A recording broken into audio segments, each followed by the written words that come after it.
On कीजिए, क्या दिक्कत है? ऑन कीजिए।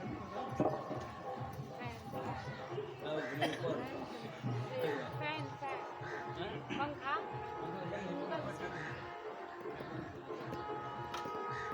नारायण जय श्री नारायण।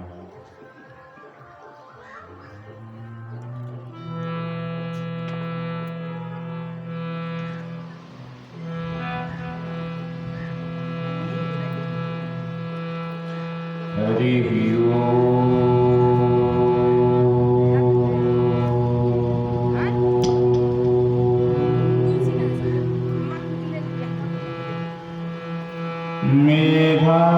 मेधाव्यहम् सुमनः सुप्रतीकः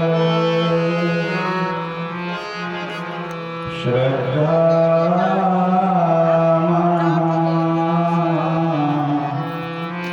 सत्यमतिः सुसेवः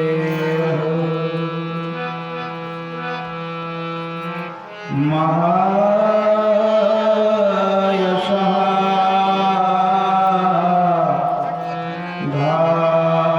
धारयिषुः सपर्या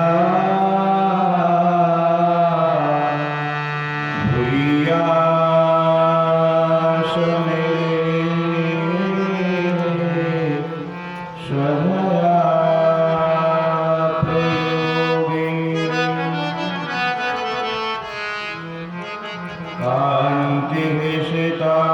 कान्तिविसितामृशति निन्दितसारबिन्दुः यतिरेकतो विलसिता मशिताङ्गशोभा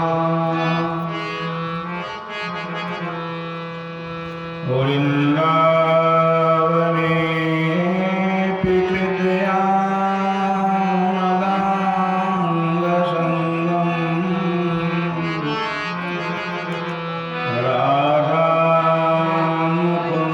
राधामुकुन्दयुगलं तदहं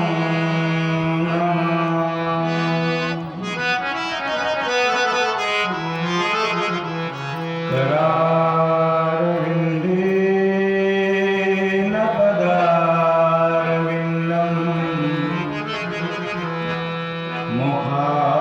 मुखारविन्दे विनिवेशयन्तम् वटस्य पत्रस्य पुटे शयानम् बालं मुकुन्दं शिरसा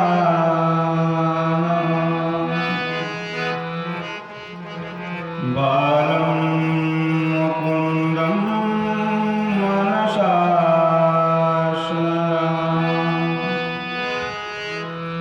बालं मुकुन्दं वचसा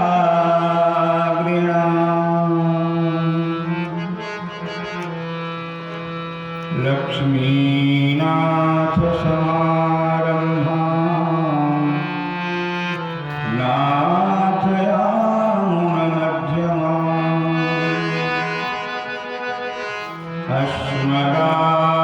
अस्मदाचार्य पर्यन्ता वन्दे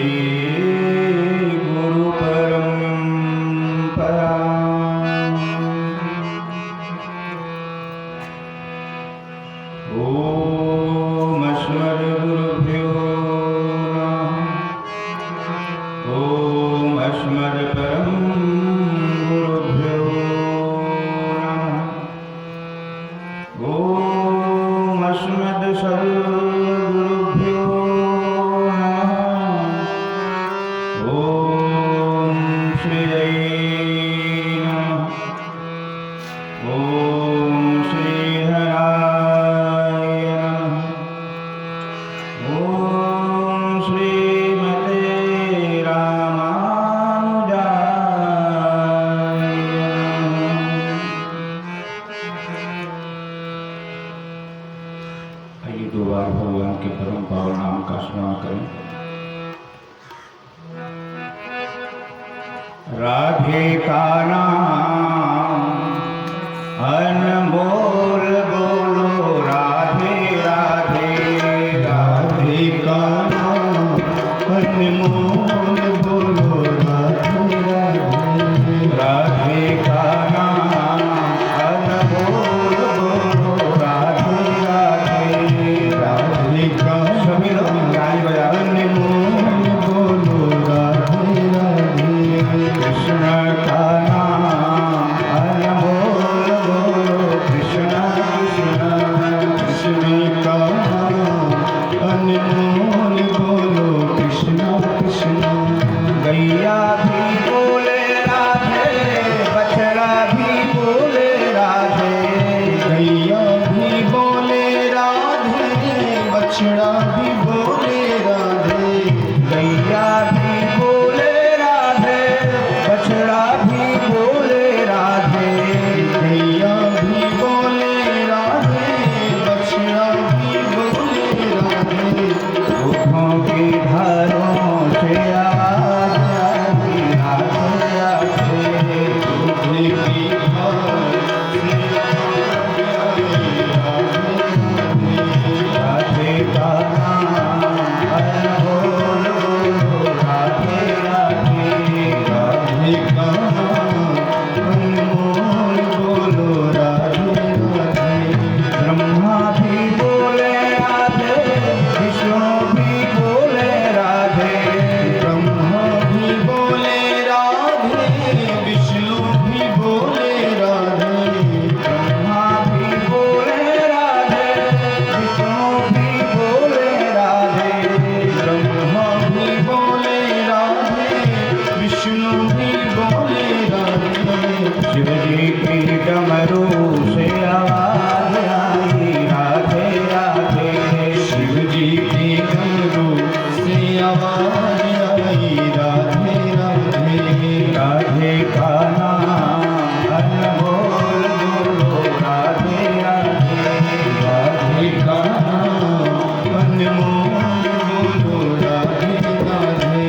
सूरज भी बोले राधे, चंदा भी बोले राधे, सूरज भी बोले राधे, चंदा भी बोले राधे, सूरज भी बोले राधे, चंदा भी बोले राधे, सूरज भी बोले राधे, चंदा भी बोले राधे, झिलमिल सितारों से आवाज आई राधे राधे, झिलमिल सितारों से आवाज आई राधे राधे, झिलमिल सितारों से आवाज आई राधे राधे, झिलमिल सितारों से आवाज आई राधे राधे, राधे का नाम अनमोल बोलो राधे राधे, राधे का नाम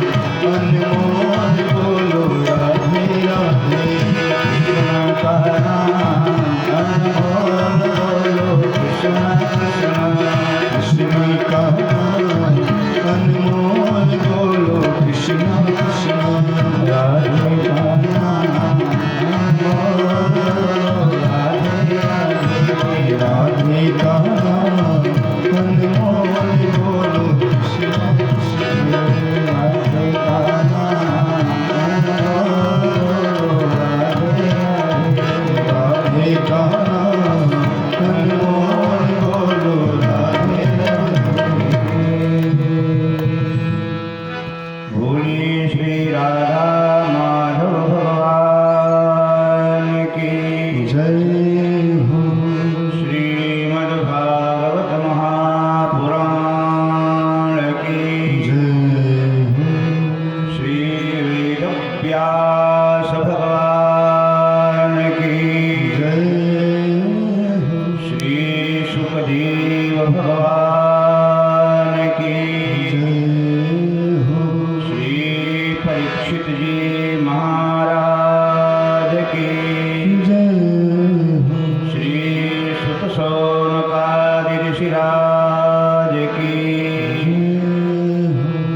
श्री श्रीनिवास भगवान की जय हो। श्री वेंकटेश भगवान की जय हो। सब देवों की जय। रहे न संकट रहे न भय, सदा रहो निर्भय। जय जय श्री राधे।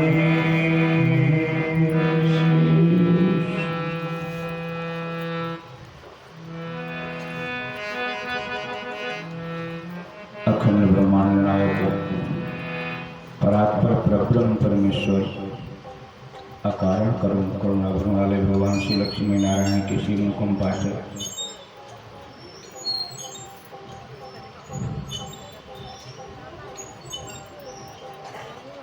आध्यात्मिक ग्रंथों के अप्रतिम उद्भव विद्वान आचार्य प्रवर यजमान द्वारा आयोजित श्रीमद्भागवत सप्ताह कथा ज्ञान महायज्ञ का आज चतुर्थ दिवस भगवान नाम संकीर्तन के साथ आप समस्त सुखी श्रोताजन एवं देवों के साथ जीव समुदाय के परम कल्याणार्थ बिना किसी भूमिका की अपने नियत स्थान से प्रारंभ हो रही है। परम प्रिय भगवत भागवत सेवा पारायण महानुभाव, संसार में जितने जीव की योनियों को आप देख रहे हैं, केवल जमीन पर रेंगने वाले ही नहीं, अपितु स्वर्ग लोक में रहने वाले देवता भी, ये दानव, ये यक्ष, ये राक्षस, ये किन्नर, ये गंधर्व, ये विद्याधर, ये अप्सर, ये नाग, ये जितने हैं सब की सब भोग योनियां हैं। ये लोग अपने अपने कर्म का फल भोग रहे हैं। इन्हें अलग से कर्म करने का कोई अधिकार नहीं और ना ही कर्म करने का कोई उन्हें परिणाम मिलने वाला है। इस धारा को छोड़ करके जितने लोग हैं ये सब के सब भोग लोग हैं। वहाँ न कोई नया कर्म करता है, न नया कर्म करने का कोई उसे परिणाम मिलने वाला है। वो पहले में जो कर चुका है, जो उसका फिक्स है, उसका अपने नियत काल तक भोग मात्र करेगा। इसलिए अखिलेश दृष्टि में सर्वोत्तम यही स्थल है जिसे हम पृथ्वी कहते हैं। और उस पृथ्वी पर भी जितने देश हैं उन देशों में भारत उत्तम उत्तम है, सुपरलेटिव डिग्री। इससे सुंदर स्थान सृष्टि में कोई नहीं है। अहम तु पृथ्वीं यातो ज्ञात्वा सर्वोत्तमामिति। ये मेरा वचन नहीं, ये पद्म पुराण में साक्षात भगवान नारद कह रहे हैं। नारद का अर्थ बहुत अर्थ हम लोग बताते हैं व्युत्पत्ति के साथ। एक अर्थ आपको मैं बताऊं, नारम ज्ञान ददाति यः स नारदः। जिसे मिला उसे ज्ञान दिया, अथवा नारम नारायणम भगवंतम लक्ष्मी नारायणम ददाति यः स नारदः। नार को हम शब्दकोश में जल कहते हैं और जल भगवान का साक्षात अपना स्वरूप है। और वह भगवान का जो स्वरूप है, जो हमारे लक्ष्मी नारायण कहने से आप क्यों नारायण का बोध मत कीजिए। हमारे नारायण लक्ष्मी के बिना रह ही नहीं सकते हैं, क्योंकि वो अपने बराबर हृदय में बैठा कर रहते हैं। इसलिए श्री राम का मतलब सीताराम, श्री कृष्ण का मतलब राधा कृष्ण।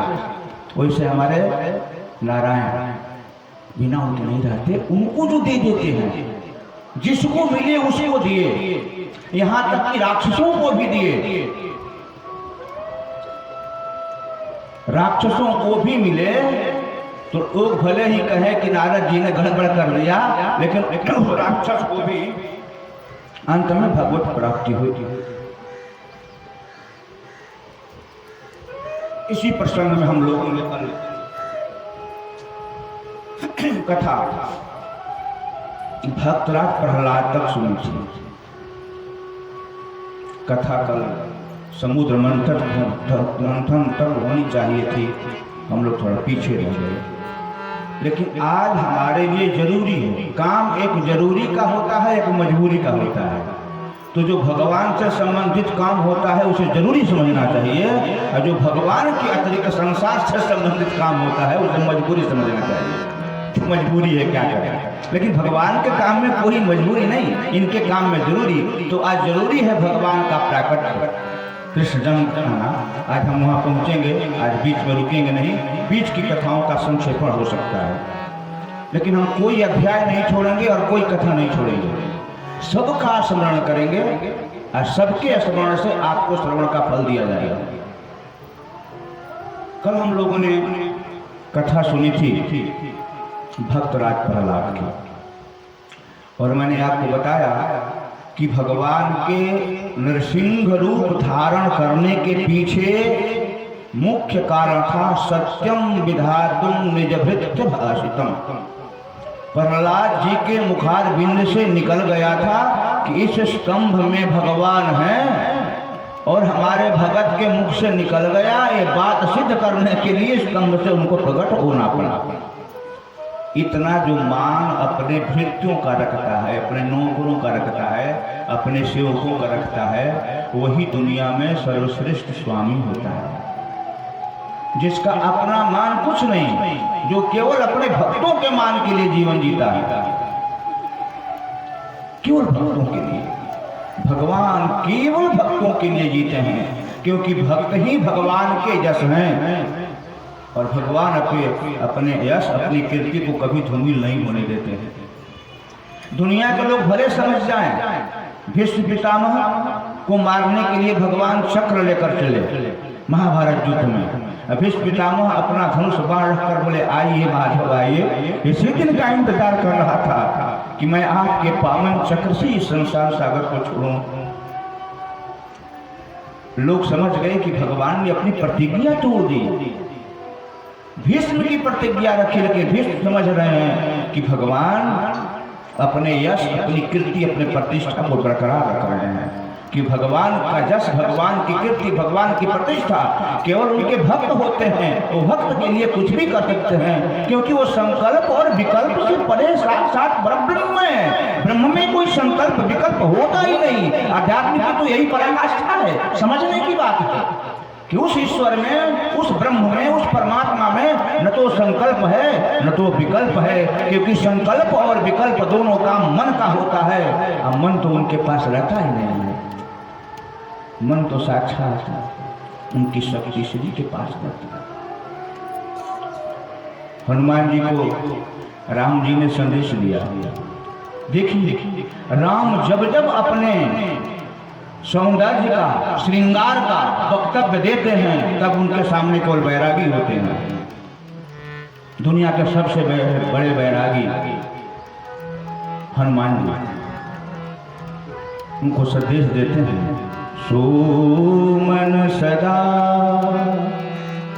रहत तो ही पाही, जान प्रीति रस इतने माही। हनुमान जाकर लंका में सीता से कहना कि सुख दुख का अनुभव मन को होता है। मन तो मेरे पास है ही नहीं, मेरा मन तो तुम्हारे पास है, इसलिए तुम मेरे मन से पता लगाओ कि तुम्हारे वियोग में मेरी क्या दशा है। यानी भक्त के वियोग में भगवान की क्या दशा होती है, भगवान कहते हैं भक्तों से पूछो, क्योंकि मेरा मन तो उसके पास होता है। इसलिए उनके पास कोई संकल्प विकल्प है नहीं।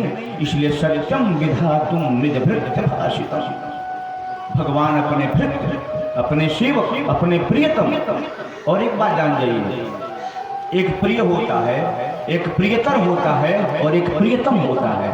अब प्रियतम के बाद कुछ नहीं, तो भगवान के प्रियतम है भक्त। भगवान कहते हैं लक्ष्मी को छोड़ सकता हूँ, वैकुंठ छोड़ दूंगा, अपना प्राण भी छोड़ दूंगा, लेकिन अपने भक्तों को नहीं छोड़ सकता।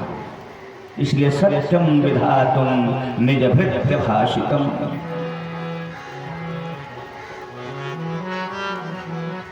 राज्याभिषेक हुआ प्रहलाद जी का, और वहां राम राज की स्थापना हुई।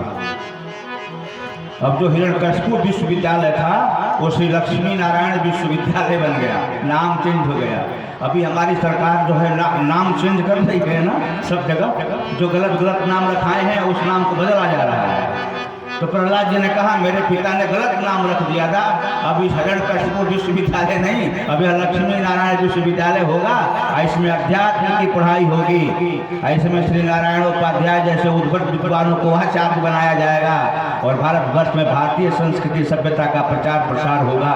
चारों वेदों का उत्थान होगा, 18 पुराणों का आख्यान होगा, 6 शास्त्र पढ़ाए जाएंगे, स्मृतियाँ बताई जाएंगी, श्रुतियाँ पढ़ाई जाएंगी, ब्राह्मण ग्रंथ पढ़ाए जाएंगे, आरण्यक ग्रंथ पढ़ाए जाएंगे, वेद के ऋचाओं का उच्चारण होगा और मंत्र ध्वनि के साथ संपूर्ण आर्यावर्त को धर्ममय बना दिया जाएगा।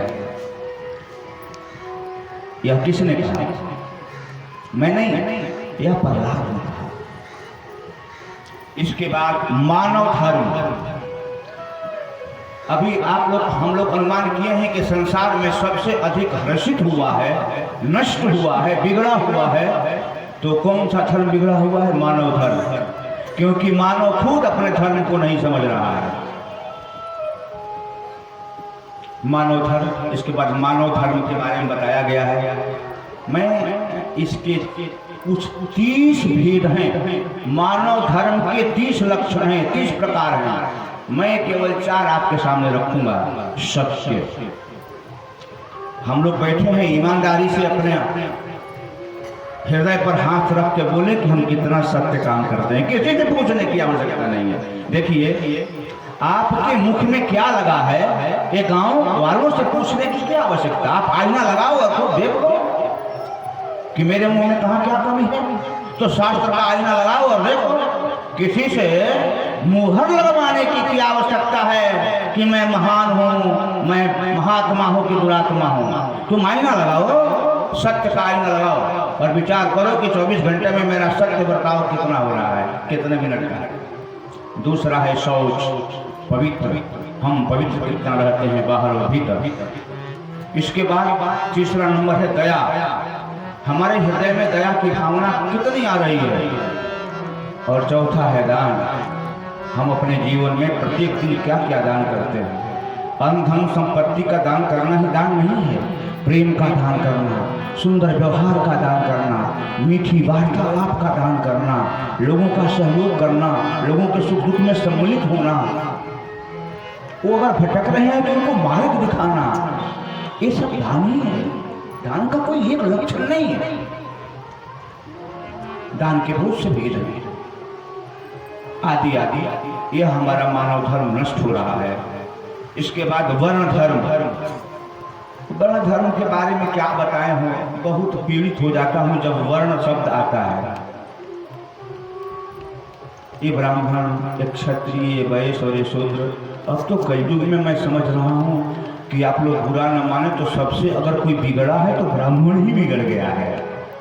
सबसे अगर अपने वर्ण व्यवस्था से मुकरा हुआ, पिछड़ा हुआ, छूटा हुआ, उससे उपेक्षित, उसको नहीं करने वाला अगर है तो ब्राह्मण है। और वर्तमान में ब्राह्मणों की बड़ी जिम्मेदारी है, उसे अपने धर्म पर अडिग रहना चाहिए। जैसे गर्भात पंचमे षष्ठे वा वर्षे वा अष्टमे वर्षे ब्राह्मणम उपनयित। आप सभी यहाँ बैठे हुए हैं, अगल बगल में सब गांव में विप्र लोग हैं, मेरी आवाज़ यहाँ तक जाती है। बताइए इसमें से कितने गृहस्थ हैं जो अपने बच्चे को 8 वर्ष की अवस्था तक जनेऊ संस्कार करा देते हैं। हम तो देख रहे हैं कि एकदम 25-25 साल के नौजवान जनेऊ नहीं लगा रहे हैं। कितने लोग शिखा रख रहे हैं, कितने लोग अपना गोत्र, अपना शिखा, अपना सूत्र, अपने कुल देवता को। और यह समझिए कि हमें कौन संध्या करनी है, ये तो छोड़िए, संध्या तक लोग भूल गए हैं। यह पूछना कि आपके वेद के अनुसार आपकी संध्या क्या है, आप किस वेद के ब्राह्मण है, यजुर्वेदी है, कृष्ण यजुर्वेदी है, क्या है, ये तो बात छोड़िए, बहुत पीछे की बात है। शिखा सूत्र तो छोड़िए, तो लोग गोत्र भूल गए हैं। ब्राह्मण सबसे नीचे जा रहा है और इसका कारण है ब्राह्मण का मनमुखी होना, हमें समय पर जनेऊ संस्कार कराना चाहिए, बच्चे में संस्कार डालना चाहिए। बिना संस्कार संसार में कुछ नहीं है। संस्कार गया कुछ भी नहीं बचा, अगर संस्कार बचा है सब बच गया। एक दृष्टांत को देकर मैं आगे बढ़ूंगा। मैं बोल रहा हूं आश्रम पर और वर्ण पर। जनस्थान में वो मारीच आया मृग बन करके, राम जी मृग के पीछे लग गए। मृग ने लक्ष्मण की आवाज लगाई, सीता ने लक्ष्मण को भी भेज दिया। तब लंकेश रावण सन्यासी बनकर के सीता के सामने उपस्थित हुआ एक भिक्षुक के रूप में, और उसने भिक्षा की मांग की। सीता जी लक्ष्मण के द्वारा खींची गई रेखा के भीतर से भिक्षा देना चाहिए, तो सन्यासी बोला कि ये भिक्षा बंधी हुई है, हम तो मुक्त हैं। सन्यासी को कहते हैं हम मुक्त हैं, इसलिए बंधी हुई शिक्षा नहीं ले सकते, तुम बाहर आकर के दो। सीता जी ने कहा तुम भीतर आ जाओ। तो पहले जांच परख कर लिया था कि भीतर जाना खतरा से खाली नहीं है, इसलिए वो भीतर नहीं गया। सीता जी बाहर निकली और हाथ पकड़ा, रथ पर बिठाया। मैं केवल ज्ञान परक बात करूंगा इसमें, आप लोग ध्यान देंगे। रावण बोला सीते, जो रेखा खींची गई थी वो तुम्हारे सुरक्षा के लिए थी, तुम रेखा के भीतर होती तो आज तुम्हारी ये दुर्दशा नहीं होती। सीता ने कहा रावण, जो रेखा खींची गई थी वो मेरे धर्म में बाधा पहुंचा रही थी। एक गृहस्थ आश्रमी व्यक्ति का धर्म है कि अगर कोई यति महात्मा अतिथि दरवाजे पर आए तो उस अतिथि की सेवा करना हमारा धर्म है, और वो रेखा मुझे मेरे धर्म से रोक रही थी, इसलिए मैंने रेखा का उल्लंघन किया है। तब रावण बोला कि तो तुम्हारा धर्म तुम्हारा साथ नहीं दिया, क्योंकि तुमने धर्म की रक्षा की और तुम्हारा धर्म तुम्हारे लिए बंधक बन गया, तुम तो अपहृता हो गई, तुम तो रावण के बस में हो गई। सीता जी बोली कि नहीं रावण, ऐसा नहीं हो सकता है। धर्म कभी किसी का साथ नहीं छोड़ सकता, क्योंकि धर्मो रक्षति रक्षिता, धर्म उसी की रक्षा करता है जो धर्म की रक्षा करता है। इसलिए तुम्हें मत समझो कि मैं तुम्हारे बस में हो गई हूं, अब फिर तो तुम अपने ऊपर विचार करो कि तुमने क्या किया।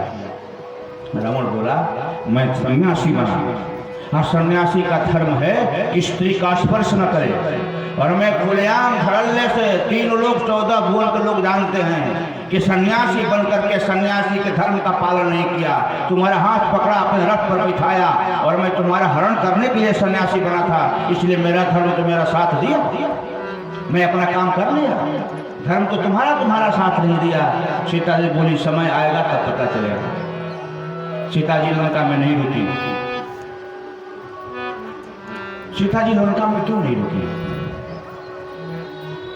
आप लोगों ने कभी विचार किया है? बड़े बड़े विद्वानों को इन सब विषयों पर रात में अकेले में जाकर विचार करना चाहिए। सीता ने लंका स्वीकार क्यों नहीं किया? इसलिए कि 14 साल तक मेरे पति जंगल में रहेंगे और मैं राजप्रसाद में रहूंगी। बोली कि मैं तुम्हारे राजप्रसाद में नहीं रह सकती किसी भी तरह के। वो तो बोला था कि मैं तुमको अशोक वाटिका में ही सोने का महल बना देता हूँ, लेकिन तुम सोने के महल में रहो। वो बोले कि नहीं, मेरे पति वृक्ष के नीचे रहते हैं, मैं पतिव्रता हूँ, मैं भी वृक्ष के नीचे रहूंगी। अशोक वाटिका के नीचे रखा गया। जब रावण धराशायी हुआ, मारा गया, जब लक्ष्मण पहुंचे तो रावण बोला लक्ष्मण, इस संसार में धर्म सबसे महान है। सीता ने गृहस्थ धर्म का पालन करके तुम्हारी खींची हुई रेखा के बाहर आकर अतिथि सेवा की थी।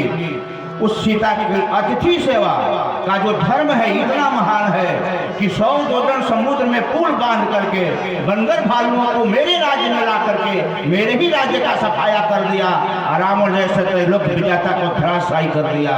ये है धर्म का महत्व, ये है सत्य का महत्व। आज हम उसी धर्म को छोड़ दिए हैं जो धर्म हमारा कल्याण करने वाला है।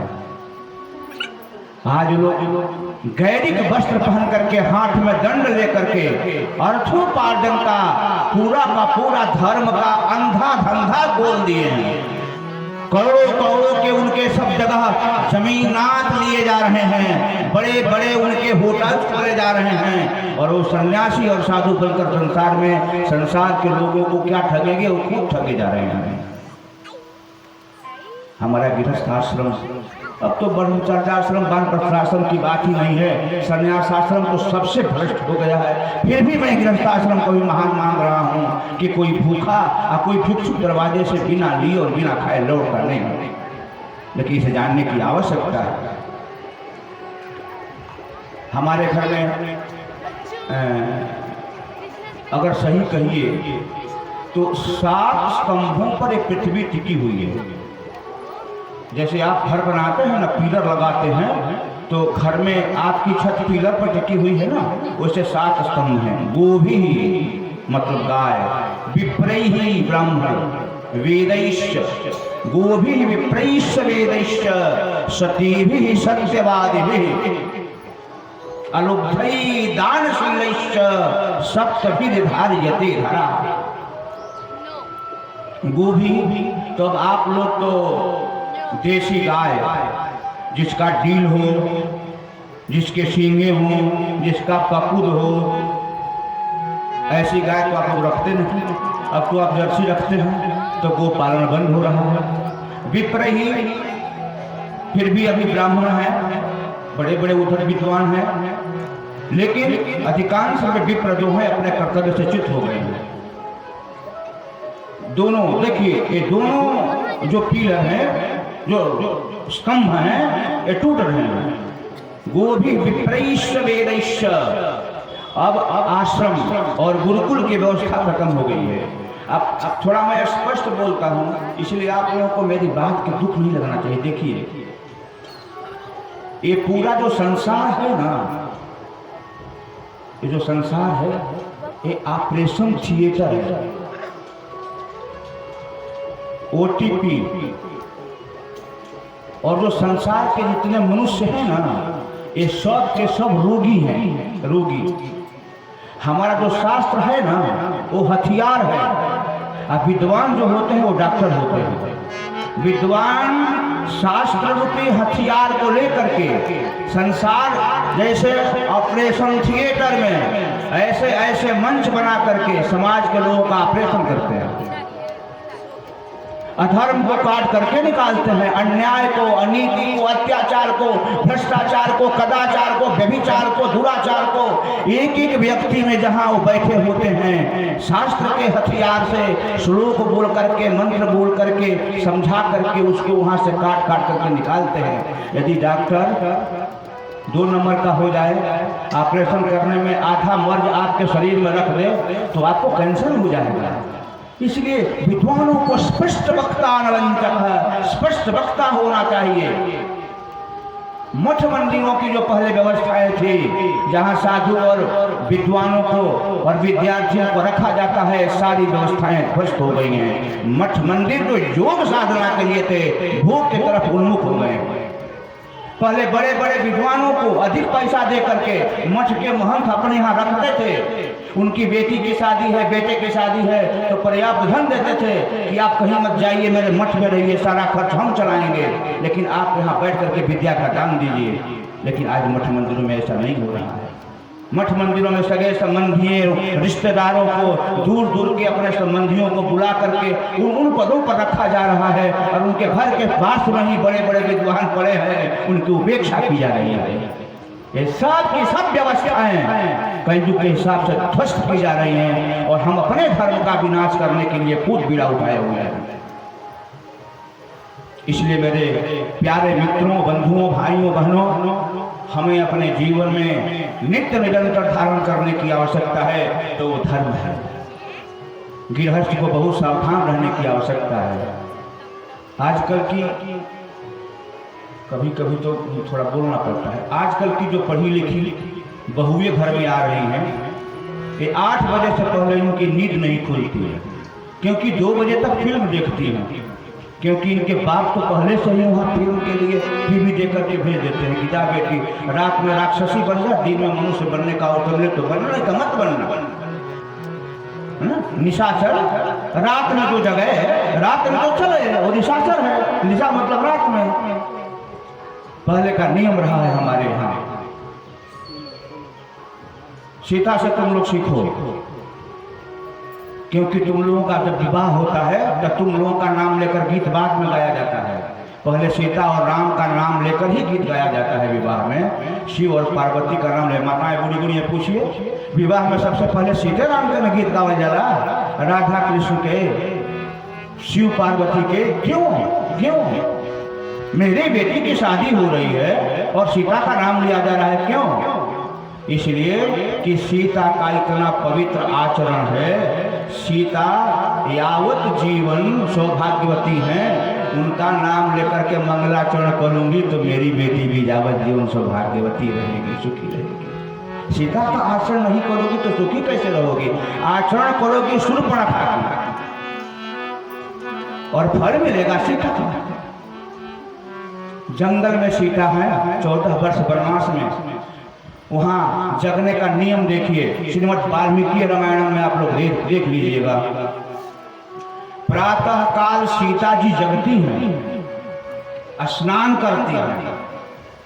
उनके स्नान करने तक लक्ष्मण जी माला बनाकर तैयार रखते हैं। तब सीता जी लक्ष्मण जी से माला लेकर के और राम के शयनागार में जाती हैं। अपने आंचल से दबा दबा करके 5 बार राम जी के चरणों को स्पर्श करके प्रणाम करते हैं।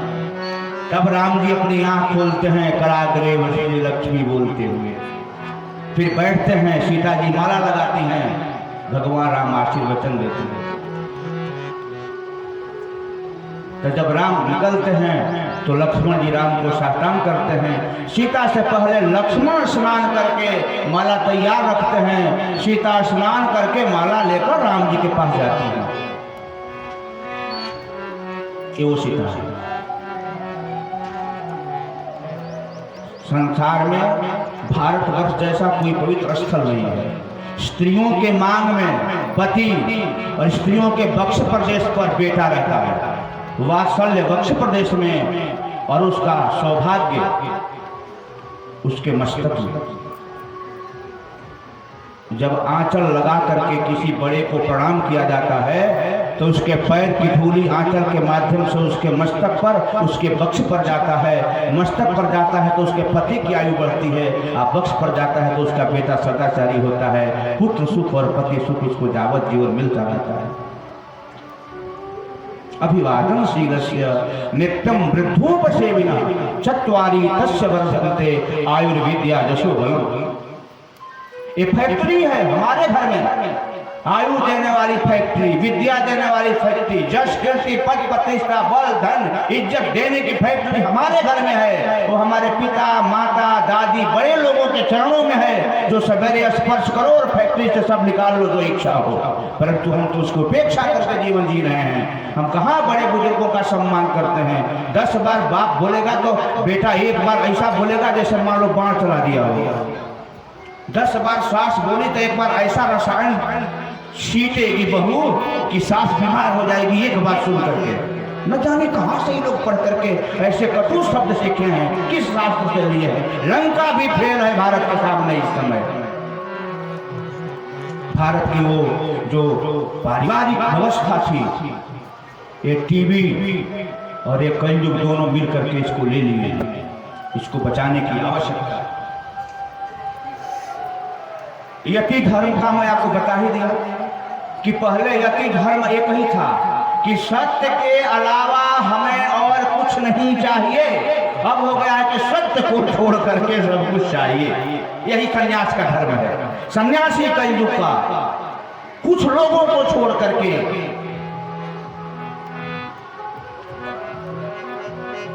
0% यही भगवान को छोड़ करके बाकी सब सही है। इसके बाद गृहस्थ से ही मुक्ति मिल जाती है। गृहस्थ को सन्यासी बनने की आवश्यकता नहीं है। इस पर बहुत ही सुंदर चर्चा नारद जी और युधिष्ठिर जी की हुई है। हम केवल इसमें एक दो शब्द आपको बताएंगे। गृहस्थ का सामान्य नियम है, जो गृहस्थ अपने पत्नी तक सीमित रहता है और पत्नी केवल पति तक, जिस पद पर हैं, बड़े भाई हैं, छोटे भाई हैं, उसके अनुसार जो हमारे सदाचार ग्रंथों में नियमन किया गया है, उसके अनुसार गृहस्थ यदि अपने परिवार का भरण पोषण करते हुए अतिथि सेवा, साधु सेवा, संत सेवा, पंच महायज्ञ करता रहे, तो कृष्णानंद शास्त्री आज दिनांक कितना है वो 23, 24, 25, 26 है, 26/3/2022 को लिख कर दे रहा है कि उसे वैकुंठ की प्राप्ति निश्चित होगी। उसे कोई माई का लाल टाल नहीं सकता है। गृहस्थ दुनिया का सबसे महान है, इसके लिए नियम भी बहुत कठिन नहीं है। इसलिए आप लोगों को सदाचार का अध्ययन करना चाहिए। इसके साथ ही यह स्कंद पूर्ण होता है। हम अष्टम स्कंद में प्रवेश करते हैं और अष्टम स्कंद में सबसे पहले मनवंतरों की कथा आती है और इसके बाद आता है गज और ग्राह की कथा। हम तो मनवंतरों को प्रणाम कर लेते हैं, आइए गजग्राह पर विचार करें। प्रश्न यह उठा है क्या भगवान केवल मनुष्यों के लिए ही है? भगवान सबकी भाषा समझते हैं, सबकी भाषा सुनते हैं। क्यों? क्योंकि जो भगवान के 5 अवतार हैं, उसमें जो एक 5वां अवतार भगवान का अंतर्यामी का है, वो सबके हृदय में बैठने वाला अवतार है। तो सबके हृदय में बैठे हैं, तो ज्यों ही सोचता है, संकल्प करता है, मन में इच्छा आती है, त्यों भगवान उसकी बात जान जाते हैं। ज्ञात्वा तव चैत्यम ही चित्त में वो बैठे हैं। वैसे भी आप चित्त के स्वामी का नाम वासुदेव ही है, समझ रहे हैं ना? चित्त के जो स्वामी हैं, जैसे हाथ के इंद्र हैं, आँख के सूर्य हैं, वैसे चित्त के स्वामी जो हैं वो वासुदेव मतलब भगवान ही हैं, क्योंकि उसमें वही बैठे रहते हैं अंतर्यामी, वो सबकी भाषा समझते हैं। तो एक समय की बात है, त्रिकूट पर्वत पर एक हाथी रहता था। ये त्रिकूट पर्वत समझ रहे हैं, जो 3 चीजों को कूट करके बनाया गया है, अथवा जिस पर 3 कूट मतलब बड़े बड़े टीले जमाए गए हैं। दोनों अर्थ कर सकते हैं आप। हालांकि इसके अर्थ तो हमने व्युत्पत्ति में 25-30 लिख करके रखा है, लेकिन हम 2 ही कहेंगे। या तो तीनों को कूट करके एक में मिला लिया गया है, अथवा तीनों को अलग अलग 3 सिंहासन बनाए गए हैं, एक काम का, एक क्रोध का, एक लोभ का। इस त्रिकूट पर वो गजराज बैठता है, वो गजों का राजा है, हाथियों का राजा है। उसकी हजारों हजार हथनियां और लाखों लाख बेटे, सैकड़ों सैकड़ों उसके परिजन संबंधी लोग हैं। वो मदमस्त है, बलिष्ठ है, 10,000 हाथियों का अकेले उसमें बल है। जंगल में बड़े बड़े सिंह भी उसको देख करके भयभीत हो जाते हैं। एक दिन की बात है कि वो काम, क्रोध और लोभ के कूट पर बैठा हुआ मदमत्त एक सरोवर में आया। सरोवर में बड़े सुंदर सुंदर नीले नीले, सफेद सफेद, गुलाबी गुलाबी रंग के पुष्प खिले हुए हैं। आप लोगों ने तो एक कमल देखा है, सफेद कमल नहीं देखा होगा। आप लोगों ने देखा है, उसको पुंडरीक कहते हैं। सफेद कमल, पुंडरीक से केवल सफेद कमल का बोध होता है। वो पुंडरीकाक्ष हमारे भगवान है ना, भगवान के पुतली के अगल बगल के जो भाग हैं नेत्र के, एकदम सफेद है, इसलिए उनको पुंडरीकाक्ष कहते हैं। तो सफेद सफेद भी कमल है, नीले रंग के भी हैं, गुलाबी रंग के भी हैं, जिसको आप लाल बोलते हैं। उसमें एक मगरमच्छ रहता है। जब हाथी अपनी पत्नियों के साथ उसमें प्रवेश किया, तो सबसे पहली गलती उसकी ये थी कि कमल के फूलों को तोड़ तोड़ करके उसको रौंदने लगा। हास विलास शुरू किया और अपने पत्नियों को पानी पिलाने लगा। पशु पक्षी अपनी पत्नियों से अपने बच्चों से जितना प्रेम करते हैं उतना हम लोग नहीं कर पाते हैं। आप समझ जाइए, ये सब शास्त्र की बात सुनिए ध्यान से। एक कुतिया अपने 5-5 बच्चों को दूध पिला लेती है जबकि उसको भर पेट भोजन नहीं मिलता है। कुतिया के बच्चे जो हैं जब छोटे होते हैं तो बड़े मोटे तगड़े और देखने में सुंदर लगते हैं, लेकिन एक स्त्री को कहा जाए कि एक बच्चे को दूध पिला लो तो उसको बोतल का दूध अलग से लाना पड़ता है।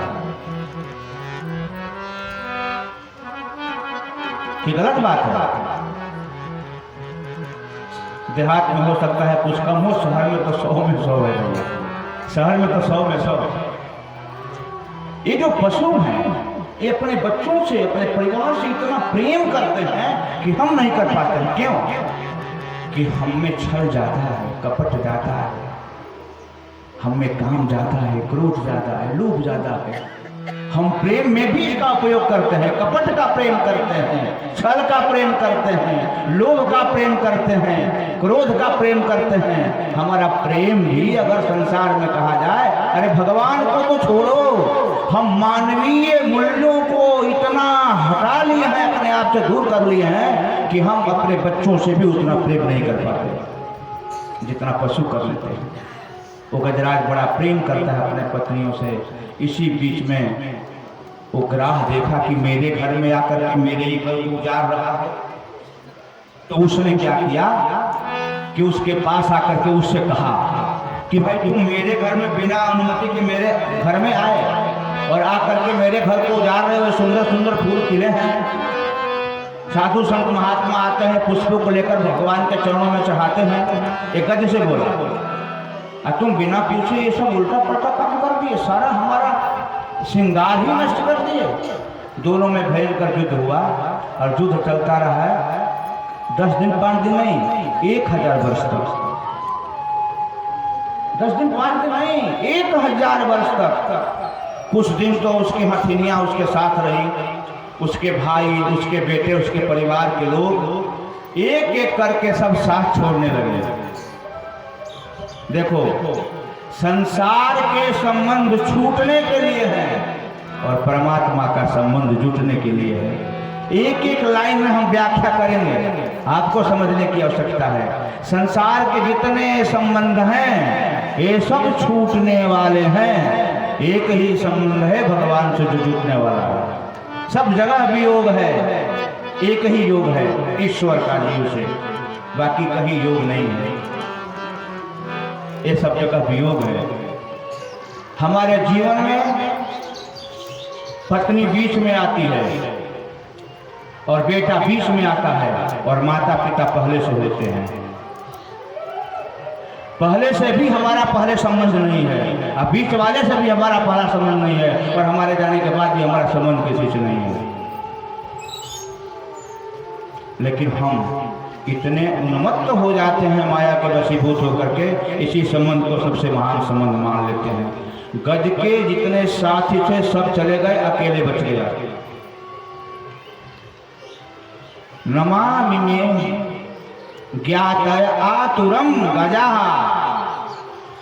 विचार किया एवं व्यस्तो बुद्धिया समाधाय मनोहृदय। तब वो अपनी एक बुद्धि किया और विचार किया कि 1000 वर्ष हो गए, मेरे सब के सब परिवार वाले चले गए। इसका मतलब कि जितने परिवार वाले थे इसमें हमारा कोई नहीं है, हम अकेले हैं। हम अकेले हैं तो हमारा जरूर कोई होगा जो हमारा स्वामी होगा। हमने तो आज तक इनकी रक्षा की, लेकिन मेरी रक्षा कौन करेगा हमने विचार नहीं किया। लेकिन निश्चित रूप से हमारा भी कोई रक्षक होगा, तो क्यों नहीं हम उसके शरण में जाएं। तब वो गज विचार किया और विचार करके भगवान की आराधना शुरू कर दी उसने। एवं व्यवसितो बुद्धिया समाधाय मनोहृदय जजाप परमं जाप्यम। उसका पूर्व जन्म का संस्कार जागृत हुआ। इसको गजेंद्र मोक्ष के नाम से हम जानते हैं। श्रीमद् भागवत महापुराण के 8वें स्कंद में ही आता है।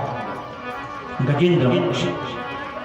एक बात आपको मैं बता दूं, जो लोग गजेंद्र मोक्ष का नित्य पाठ करते हैं उनकी दुर्गति नहीं होती। और ये 2 से 3 मिनट लगता है पाठ करने में। अगर आपके परिवार में, मैं अनुभव की बात, मैं जो अपने शिष्यों पर इसका उपयोग किया हूँ, प्रयोग किया हूँ, जो लाभ मिला मैं वो बता रहा हूँ। अगर आपके परिवार में सगे संबंधी रिश्तेदारों में कोई हॉस्पिटल में भर्ती है, कोमा में चला गया है, डॉक्टर कह रहा है कि बचने की कोई उम्मीद नहीं है, अगर आप चाहते हैं कि वो जिए या चाहे मरे, दोनों में एक जल्दी हो, तो इस मंत्र का, इस स्तोत्र का संकल्प करा करके आप पाठ करा दीजिए। वो 1 दिन 2 दिन के भीतर या तो वैकुंठ में चला जाएगा या फिर उसमें से, कोमा में से बाहर निकल आएगा। इसका पाठ नित्य करना चाहिए, प्रत्येक व्यक्ति को करना चाहिए। यह मोक्ष का स्पेशल स्तोत्र है, मुक्ति देने वाला है। सब प्रकार से सांसारिक बाधाओं से भी, घर में भूत प्रेत की बाधा, उससे भी ये मुक्ति ही देता है। गजेंद्र स्तोत्र, उसने भगवान का स्मरण किया, कहा कि प्रभु अब तो मेरे सगे संबंधी सब मेरा साथ छोड़ ही दिए हैं, अब अकेले हूँ, अब मुझे पता भी नहीं है कि मेरी रक्षा करने वाला का वास्तव में आवास कहाँ है, निवास कहाँ है, वो कहाँ रहता है। लेकिन हमें पूर्व जन्म की बात याद आती है कि स्मरण करने पर वो आ जाते हैं। तो मैं अपना जीवन का सारा भार आपको सौंप दिया, अब मेरा जीवन आपके हवाले है, आपके हाथ में है। अब मेरी मृत्यु होगी कि मेरा उद्धार होगा, मेरा पतन होगा, ये सब आपके हाथ में है। अब आप जो उचित समझें वो करें। आइए 2 मिनट देखते हैं क्या कह रहा है।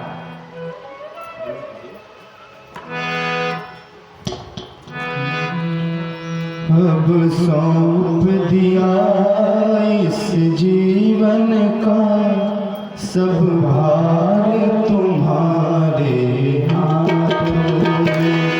सब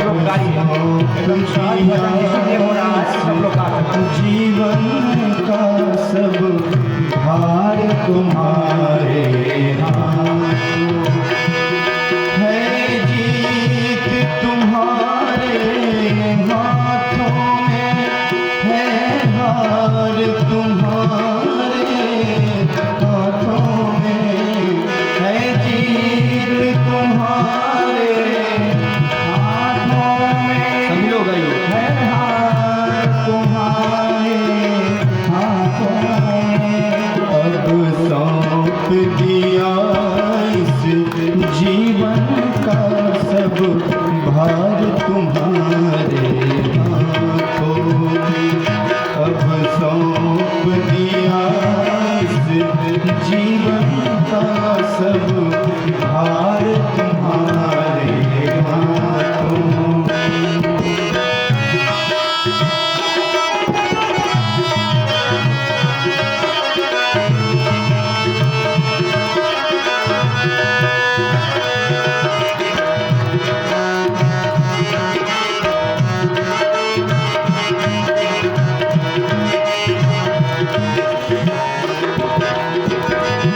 मेरा निश्चय है बस एक यही, एक बार तुम्हें पा जाऊं मैं।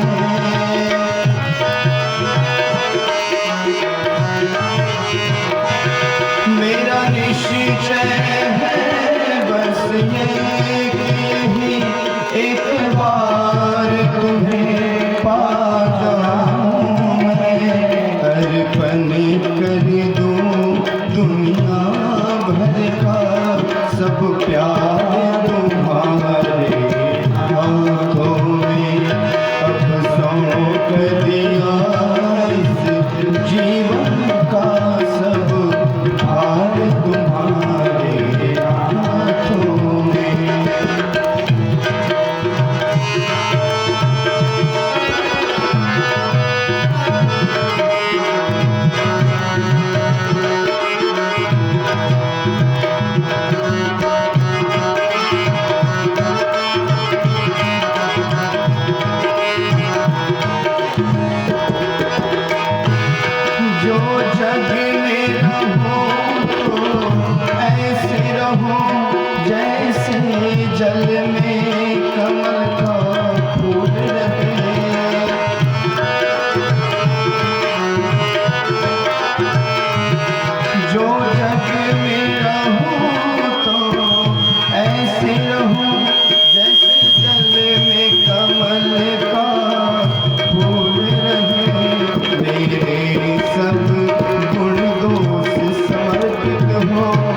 अवतार तुम्हारे हाथों में अब सौंप दिया इस जीवन का सब भार तुम्हारे हाथों में। यदि मानव का मुझे जन्म मिले तो चरणों का पूजन बनूं।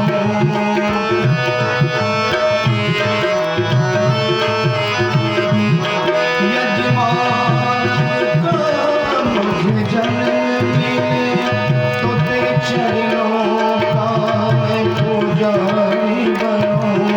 इस पूजा सभी लोग दोनों हाथ उठाकर प्रेम से इस पूजा की लग लग का होता तुम्हारे हाथों में अब सौंप दिया इस जीवन का सब भार तुम्हारे हाथों में।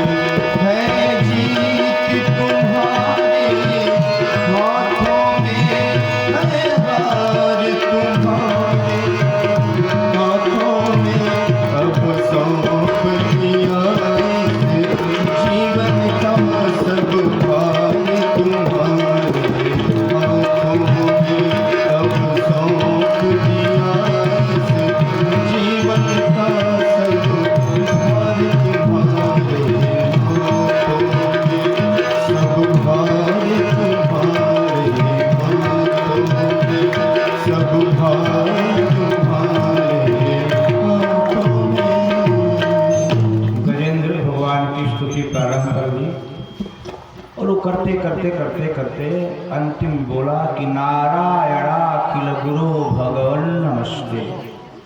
अखिल लोक अखिल ब्रह्मांड के स्वामी हे भगवान नारायण, मैं आपके चरणों में प्रणाम करता हूँ। देखो ये शरणागति है। जो लोग भगवान के चरणों में केवल प्रणाम करते हैं, नत हो जाते हैं, मस्तक से भगवान के चरणों को छूते हैं। हमारे यहाँ श्री वैष्णवों में साष्टांग किया जाता है। इन्हें भगवान के चरणों में 8 अंग समर्पित किए जाते हैं और लोकाचार में हाथ समर्पित किया जाता है। चरण स्पर्श हाथ से किया जाता है और कुछ लोग मस्तक से चरण स्पर्श करते हैं, मतलब चरणों पर अपना मस्तक रखते हैं। हम लोग साष्टांग करते हैं, 8 अंगों सहित भगवान के चरणों में खुद को समर्पित करते हैं, जिसमें तन मन धन बल बुद्धि पद प्रतिष्ठा सब कुछ भगवान के चरणों में समर्पित है। साष्टांग। वैरागी लोग उसी को दंडवत बोलते हैं। ऐसे डंडा छोड़ दीजिए और गिर जाएगा, तो उसी तरह से भगवान के चरणों में गिर जाना चाहिए, दंडवत, डंडे के तरह। ऐसे आप लोग आज लाठी रखते हैं ना, लाठी, तो लाठी को तो खड़ा कीजिए, वो लाठी गिर जाएगी। जैसे बाबा डंडा लिए हैं, खड़ा कीजिए, वो डंडा गिर जाएगा। वैसे ही भगवान के चरणों में गिर जाना चाहिए। हम लोग साष्टांग करते हैं, नारायण अखिल गुरु भगवन नमस्ते। परंतु भगवान की एक अभिलाषा रहती है कि कुछ भी हमको दे, कुछ भी, यानी कोई तुच्छ से तुच्छ पदार्थ भी हमारे चरणों में समर्पित करे। भक्तों से कुछ चाहते हैं। उस समय गज के पास कुछ नहीं था। उसी सरोवर का फूल जिसको रौंद रहा था, अंतिम में उसका साथ दिया, क्योंकि वो कमल था। इस संसार में सबसे अधिक संसार के प्राणियों को ज्ञान देने वाला अगर कोई है तो वो कमल है। कमल का जन्म कहाँ से होता है? पांख से। कमल का भरण पोषण कहाँ होता है? जल से। कमल विकसित कहाँ से होता है? सूर्य से। लेकिन कमल एक ऐसा महान व्यक्ति है, वस्तु है, पदार्थ है, तत्व है, दिव्य तत्व कहिए, जो कहना है कहिए, मैं तो उसको सर्वस्व मान लेता हूँ। जिसको भगवान स्वयं धारण करते हैं उसकी महत्ता को भला कोई क्या कर सकता है? कमल से किसी ने पूछा, कमल तुम अपनी माँ से नहीं मिलते हो? बोला मैं अपने माँ का ध्यान कर लेता हूँ। बोले तुम अपने पिता से भी नहीं मिल पाते हो? बोले पिता का भी मैं ध्यान कर लेता हूँ। बोले किसी दिन गुरु से भी मिलना चाहिए तुमको? तो बोला कि गुरु का भी ध्यान कर लेता हूँ। उसने पूछा कि भाई तुम सबका ध्यान कर रहे हो? बोले जान बचानी है तो ध्यान से काम कर लेना चाहिए, और जान गंवानी है तो पास में जाना चाहिए। कमल बोला पंख से मेरा जन्म हुआ है, यदि मैं पाक में मिलने के लिए जाऊंगा तो सड़ जाऊंगा। पानी जल मेरा पिता है, उससे मिलूंगा तो गल जाऊंगा। सूर्य मेरे गुरु हैं, उनके पास जाऊंगा तो जल जाऊंगा। मुझे न सड़ना है, न गलना है, न जलना है। मुझे तो भगवान के श्री चरणों पर चढ़ करके अपना जीवन समर्पण करना है। इसलिए मैं तीनों को दूर से ही प्रणाम करके आशीर्वचन लेता हूँ। इंतजार करते रहता हूँ कि भगवान के श्री चरण मेरे सौभाग्य समर्थन कब करेंगे, कब कोई भगवान का दीवाना आएगा, वो मत आए और मुझे तोड़े और भगवान के श्री चरणों में समर्पित करें। हम समस्त प्राणियों को संसार में कमल की तरह ही रहना चाहिए। सबके साथ रहकर भी किसी के साथ न रहते हुए भगवान से अलग नहीं रहना ही मानव जीवन का कर्तव्य। फिर सुन लीजिए, सबके साथ रहते हुए भी किसी के साथ न रहकर भगवान से जुड़े रहना ही मानव का कर्तव्य है। ये केवल आप जानेंगे कि मेरा उससे क्या संबंध है परमात्मा से। संसार के लोगों को पता नहीं चलेगा। संसार के लोग देखेंगे कि पत्नी के साथ है, बेटे के साथ है, घर का काम कर रहा है, लेकिन आपका हृदय ऐसा होना चाहिए कि आपका वही साथ है। कमल के फूल को लिया, बोला नारायण अखिल गुरु भगवान नमस्ते। भगवान के श्री चरणों में वो समर्पित किया। आप समझिए, उसका सारा तन डूब गया है पानी में, अब वो मरने वाला है। ग्राह उसे बहुत भीतर तक खींच ले गया है। फूल उसके कर में मतलब सूंड में अभी है ही, अभी फूल वो भगवान के चरणों में मानसिक रूप से चढ़ाना चाहता है। फूल अपने सूंड से गिराने में समय जितना लगे उसके पहले ही भगवान वैकुंठ से नीचे आ गए। बोलिए हरि भगवान की। और उसके हाथ से फूल ले लिए। सुदर्शन चक्र चला, ग्राह की गर्दन कट गई। भगवान उसके कर को फूल सहित पकड़कर मतलब सूंड को फूल सहित पकड़ करके सरोवर से बाहर सरोवर के तट पर लाए। इसके पहले ही वो ग्राह जो है चार भुजाधारी होकर के हाथ जोड़ करके जाने लगा। अब तो संत लोग पहुंच गए। महाराज इतना बड़ा अपराधी, इतना बड़ा पापी एक राह जो आपके भक्त को मार रहा है 1000 वर्षों से, और आप आए तो ग्राह को उधार करके उसको बैकुंठ भेज दिया। बेचारा हाथी का हाथी रह गया। इसका कौन सा ऐसा पुण्य है? भगवान ने क्या कहा, महात्मा तुम लोग मेरे भीतर की बात नहीं समझ पाओगे। आज तक ऐसा कोई संसार में प्राणी नहीं हुआ जो मेरे भगत के चरण को अपने मुंह से पकड़ करके 1000 वर्ष तक उसको साफ करता रहे। एक राह 1000 वर्ष से मेरे भक्त गज के चरण को पकड़ करके अपने मुंह और जीभ से उसको धो रहा था। ये इतना बड़ा पुण्यात्मा बन गया था कि इसे बैकुंठ में मैं नहीं भेजता तो मेरे भक्त की जो महिमा है वो घट जाती, मेरे भक्त की महिमा घट जाती, गजराज की महिमा घट जाती। समझ रहे हैं? भगवान के जो भक्त होते हैं वो पारस पत्थर होते हैं, और संसार के जो लोग होते हैं लोहा होते हैं। पारस पत्थर को चाहे गाली देकर के लोहा पर फेंको, चाहे पूजा करके फेंको, पारस पत्थर लोहे पर जाएगा तो उसको सोना बना ही देगा। वैसे भक्तों के सानिध्य में चाहे भक्तों को गाली देकर पहुंचो, चाहे सम्मान देकर पहुंचो, अव्वल दर्जे के भक्त के समीप में आ जाओगे तो तुम्हारा कल्याण हो ही जाएगा, क्योंकि वो तो पारस है संसार की। ग्राह समझ में न आयो ऐसो न्याय क्या कियो है मित्र, गज को उबार्यो है कि ग्राह को ही तार्यो है। इसके बाद गज का भी भगवान ने उद्धार किया। फिर गज ग्राह के पूर्व जन्म की बात इसमें बताई गई है। इसके बाद हे राजन अब मैं तुम्हें वो कथा सुनाने जा रहा हूँ जिस कथा को सुनने के बाद प्राणियों के बहुत से मोह नष्ट हो जाते हैं। एक बार ऐसा अवसर आया जब देव और दानव दोनों भाई मिलकर के समुद्र मंथन करने लगे। आए दिन राक्षसों का खुराफात बढ़ते जा रहा है। उस समय दैत्येंद्र बलि राक्षसों के स्वामी हो गए हैं। इंद्र के दैत्यों के इंद्र हैं, ये देवताओं के इंद्र और दैत्यों के इंद्र हैं। तो राक्षसों से दैत्यों से पीड़ित होकर के देवता लोग ब्रह्मा जी के साथ भगवान के पास गए। तो भगवान ने कहा कि देखो भाई, तुम लोगों की लड़ाई सदियों से चली आ रही है। जब तक अमृत तुम लोग नहीं पीओगे तब तक समस्या का समाधान नहीं होगा। और अमृत समुद्र में है, निकालना पड़ेगा।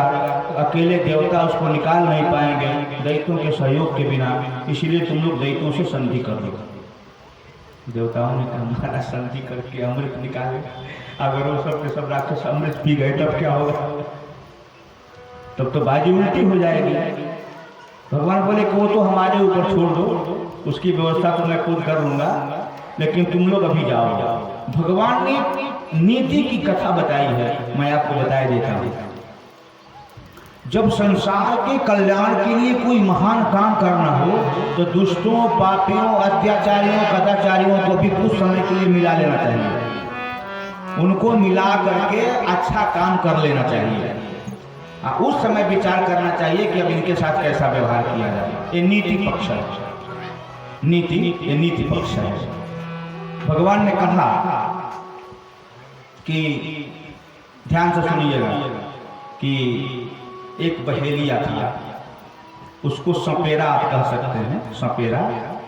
वो एक सांप रखा था, गांव-गांव में सांप को ले जाता था, सांप को दिखा करके उसको नचवाता था, उससे अपना भरण पोषण करता था।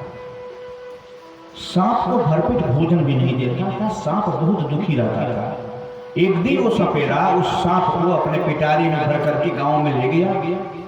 गांव से काफी अन्न अर्जित किया, अपने घर जाने लगा। विलंब हो गया। अब रात्रि होने लगी तो एक जंगल में पेड़ के नीचे अपना आसन लगाया, अपनी पिटारी को रख दिया, चावल आटा जो मिले थे वो भी रख दिया।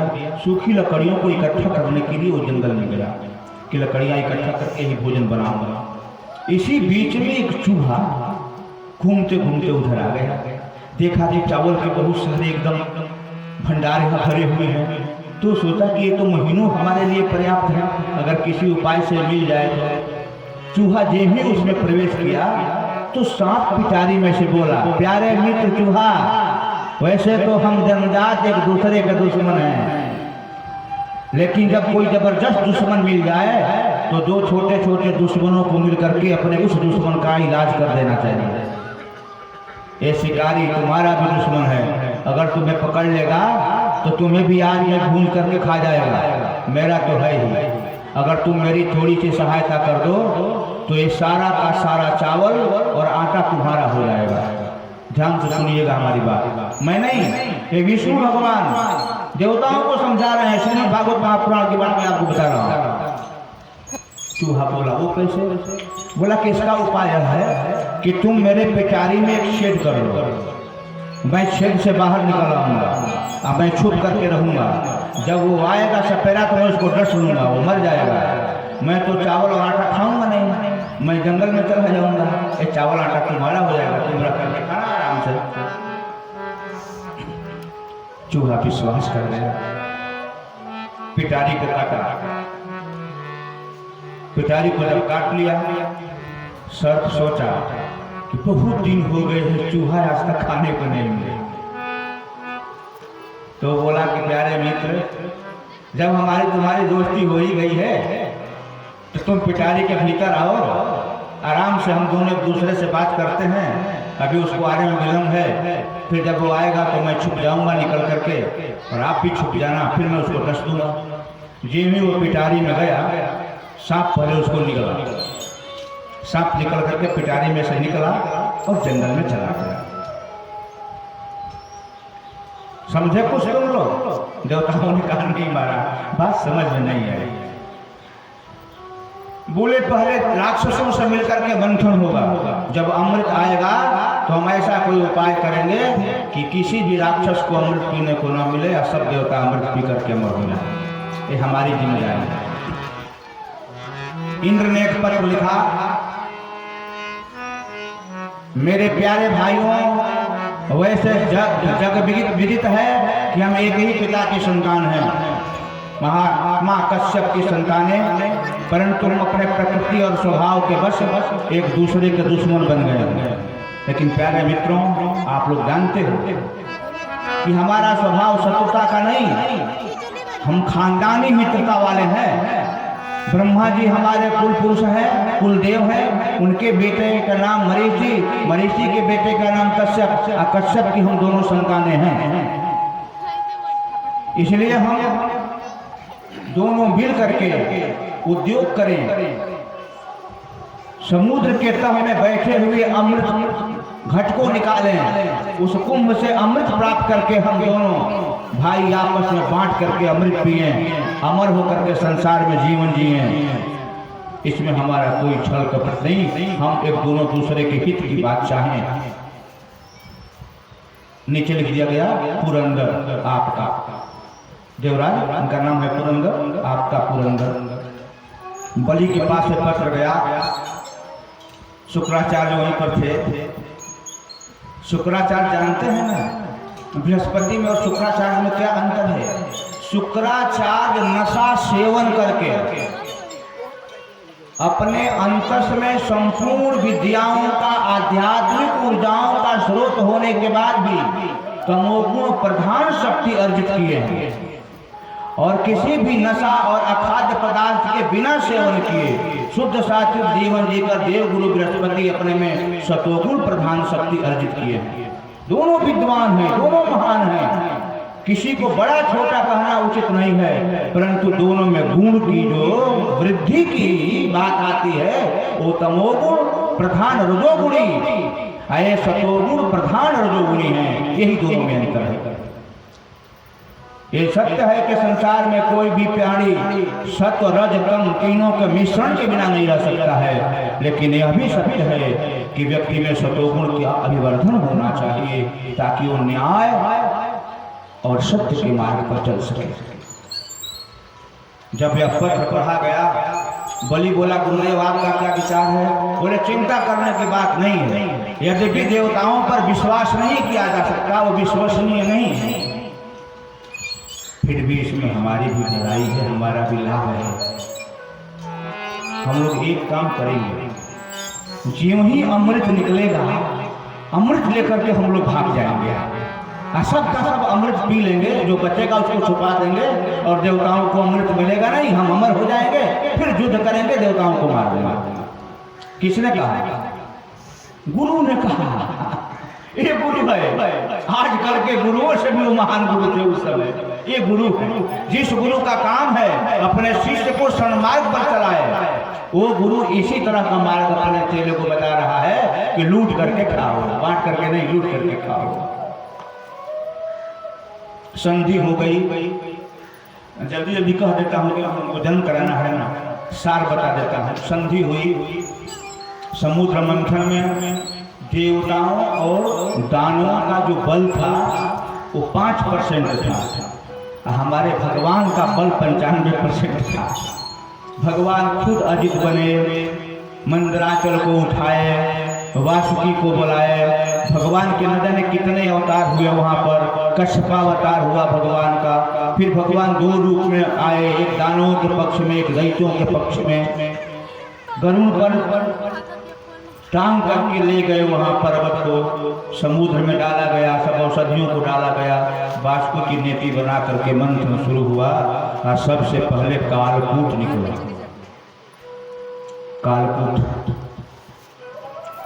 कालकूट की ज्वाला से सारा संसार भस्म होने लगा।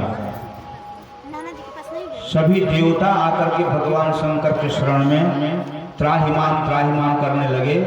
ततः करतली कृत्य, तब भगवान शंकर ने अपने हाथ पर ले करके, जैसे शरणामृत हम लोग पीते हैं, आजकल के वक्ता कहते हैं घड़ावा लेके गटो गटो पी गई शंकर जी, उहे देख ले रहा उनका किताबिया में लिखल बा, कहाँ लिखल बा कि घड़ा में काल कुटाई रहे पी गल।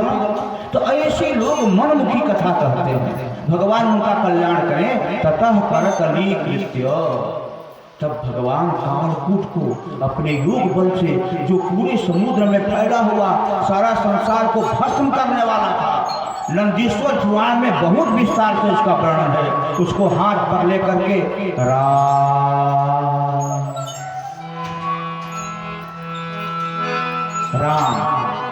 बोले, मुख विवर विवृत हुआ।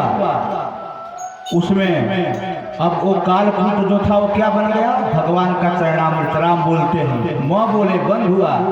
तब तक से याद आया कि मेरे हृदय में तो मेरे राघव विराजमान हैं, अब ये काला कलोटा विष भीतर जाएगा, उनको कहीं कष्ट न हो जाए, तो कंठ में उसको रोक लिए।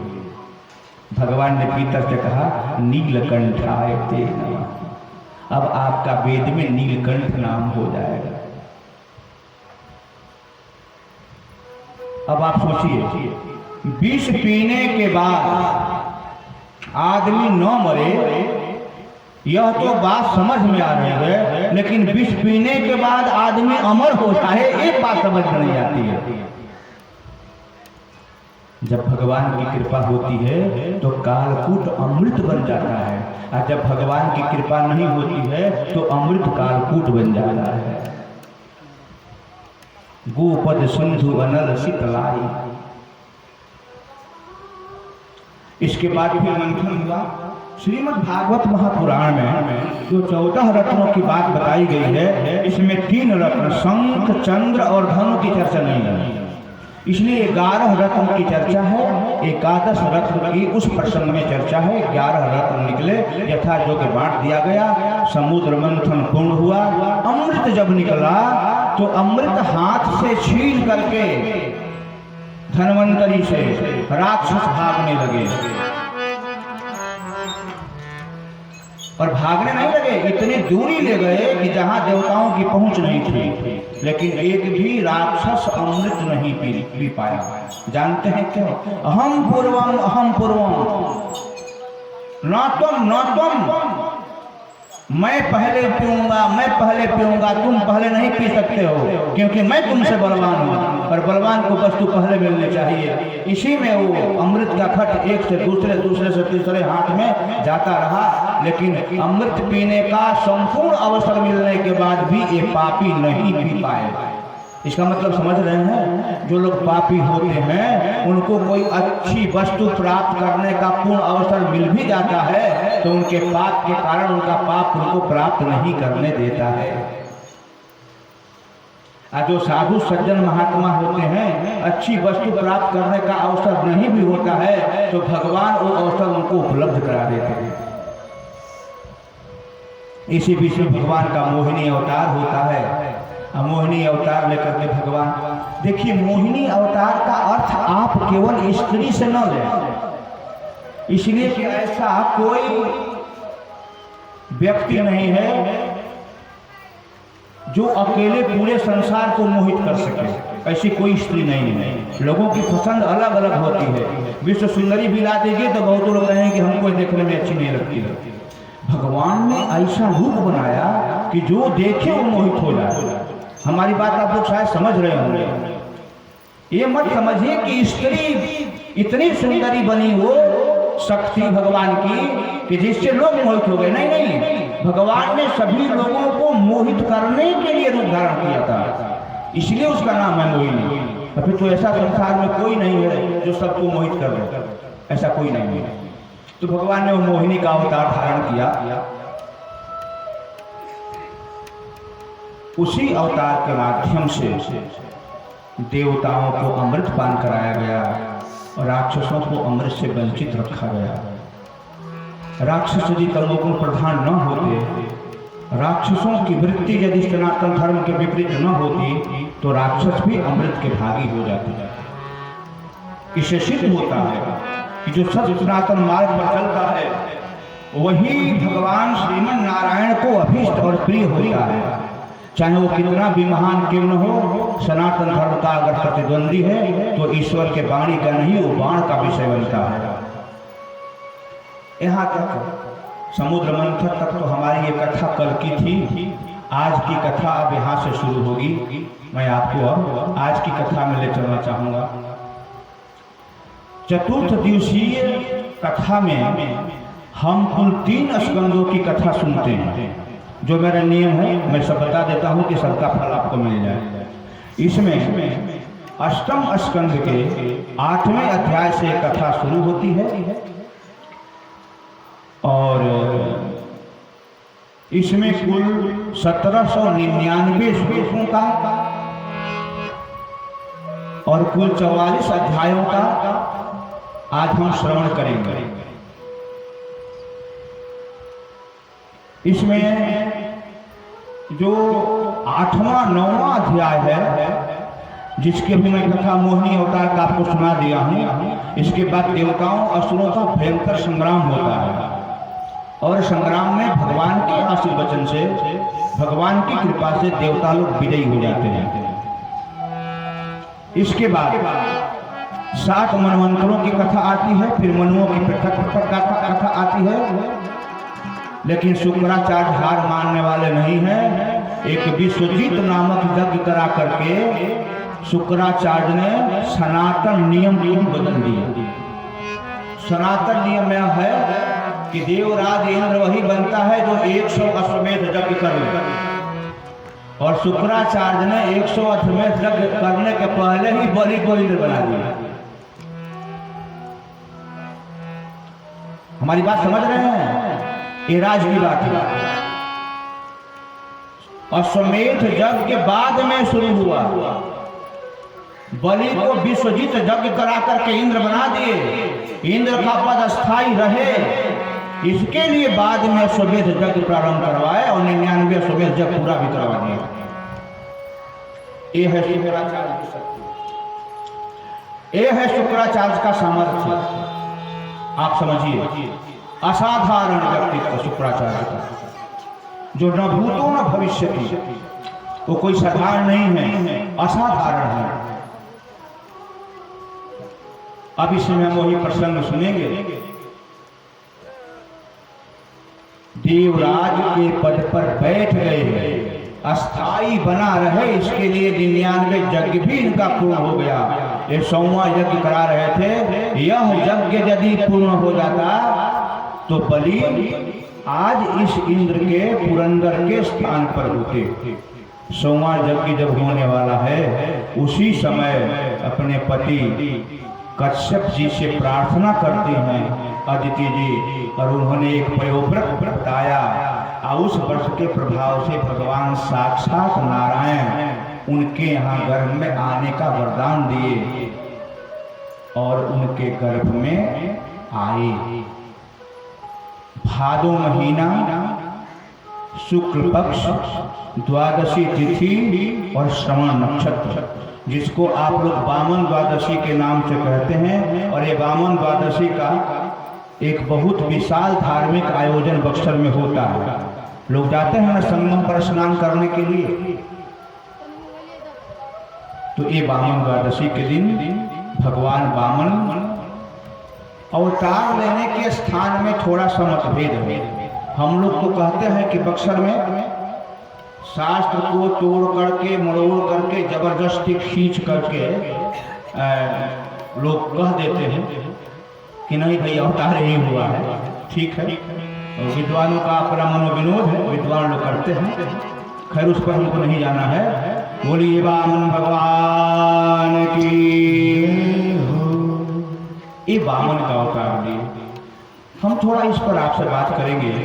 राम 11,000 वर्ष और प्रकारांतर से 13,000 वर्ष राज्य किए। कृष्ण 125 वर्ष और प्रकारांतर से 128 वर्ष तक धरा पर रहे। भारतवर्ष में धर्म की रक्षा के लिए, धर्म की स्थापना के लिए इन लोगों को शतशः युद्ध करने पड़े। एक दो नहीं, सैकड़ों युद्ध करने पड़े। लाखों लोगों को नहीं, करोड़ों लोगों को मारना पड़ा। फिर भी पूर्णतः शांति स्थापित करने में कहीं न कहीं कोई कमी रह गई।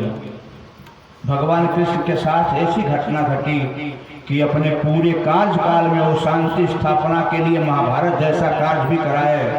अंत में उनको महसूस हुआ कि जब तक यदुवंशियों का विनाश नहीं होगा, शांति स्थापना नहीं होगी, तो अपने जाते समय 128वें वर्ष में यदुवंशियों को आपस में लड़वा करके समाप्त करना पड़ा। लेकिन तीनों लोकों में शांति स्थापना करने में भगवान वामन को केवल 48 मिनट लगे। उभय घड़ी 2 घटी, 1 घटी के 24 मिनट होते हैं, 48 मिनट लगे और एक मच्छर भी नहीं मारी, एक कोई युद्ध नहीं हुआ, युद्ध का नाम तक भी नहीं लिया गया, लिया भी गया तो कर गया।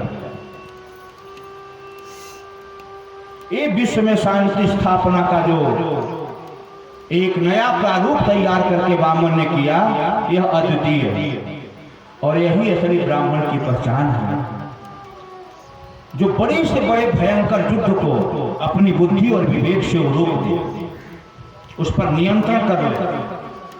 और न्याय भी, नियंत्रण अलग की बात है, न्याय अलग की बात है, दोनों दो चीज है। न्याय भी ऐसा करे कि दोनों में कोई एक पक्ष न कहे कि हमारे साथ अन्याय हुआ है, भले ही आपकी जबरदस्ती, आप बलवान है इसलिए हम आपकी बात मांगे। वामन ने ऐसा काम किया जो आज तो किसी नहीं किया। वामन भगवान का जब जन्म हुआ तो पृथ्वी माता उनको पहनने के लिए वस्त्र दी, ब्रह्मा जी कमंडलू दिए, सभी देवता आए। पात्र तो भिक्षा मांगने के लिए स्वयं कुबेर दिए, और जब भिक्षाम दे ही बोले तो साक्षात अन्नपूर्णा उसमें भिक्षा दी। उनका यज्ञोपवीत संस्कार आपके सिद्धाश्रम धाम बक्सर में संपन्न हुआ। उसी समय बलि का 100वां यज्ञ हो रहा था। ये यज्ञ पूरा होता तो स्थायी इंद्र पद पर वो बैठ जाते और भगवान वहां से निकले।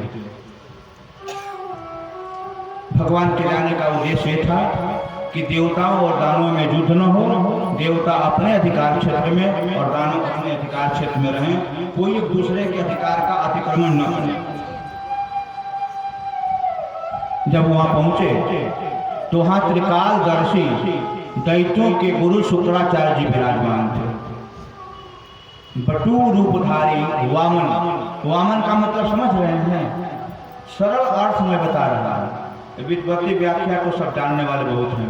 वाम नो, जिससे किसी की कोई हानि न हो। आप लोग भोजपुरिया बोलते हैं अब इनका विधाता वाम हो गया,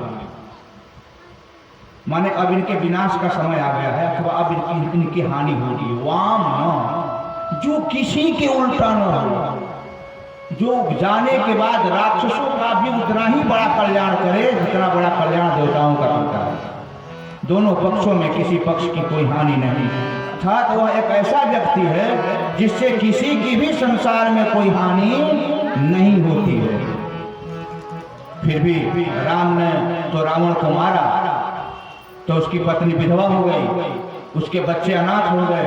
कृष्ण न जाने कितनों को मारा तो वे उल्टे भी हो गए, लेकिन वामन ने तो एक मच्छर भी नहीं मरने दिया।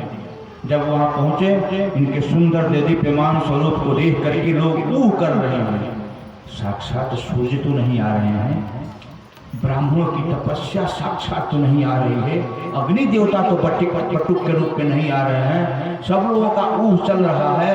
लेकिन शुक्राचार्य आंख बंद करके देखे तो देख लिए कि 4 भुजाधारी शंख चक्र गदा पद्म धारण करने वाला ये बटुक ब्राह्मण का रूप धर करके आया है और देवताओं का राज देवताओं को देगा और इन दैत्यों को शुक्र लोक में भेजेगा। लेकिन मौन, बलि बड़े प्रसन्न है, पांव धोए ऊंचे आसन पर बैठाए और बोले कि महाराज मैं बलि तीनों लोकों का स्वामी, हम आपके लिए क्या करें?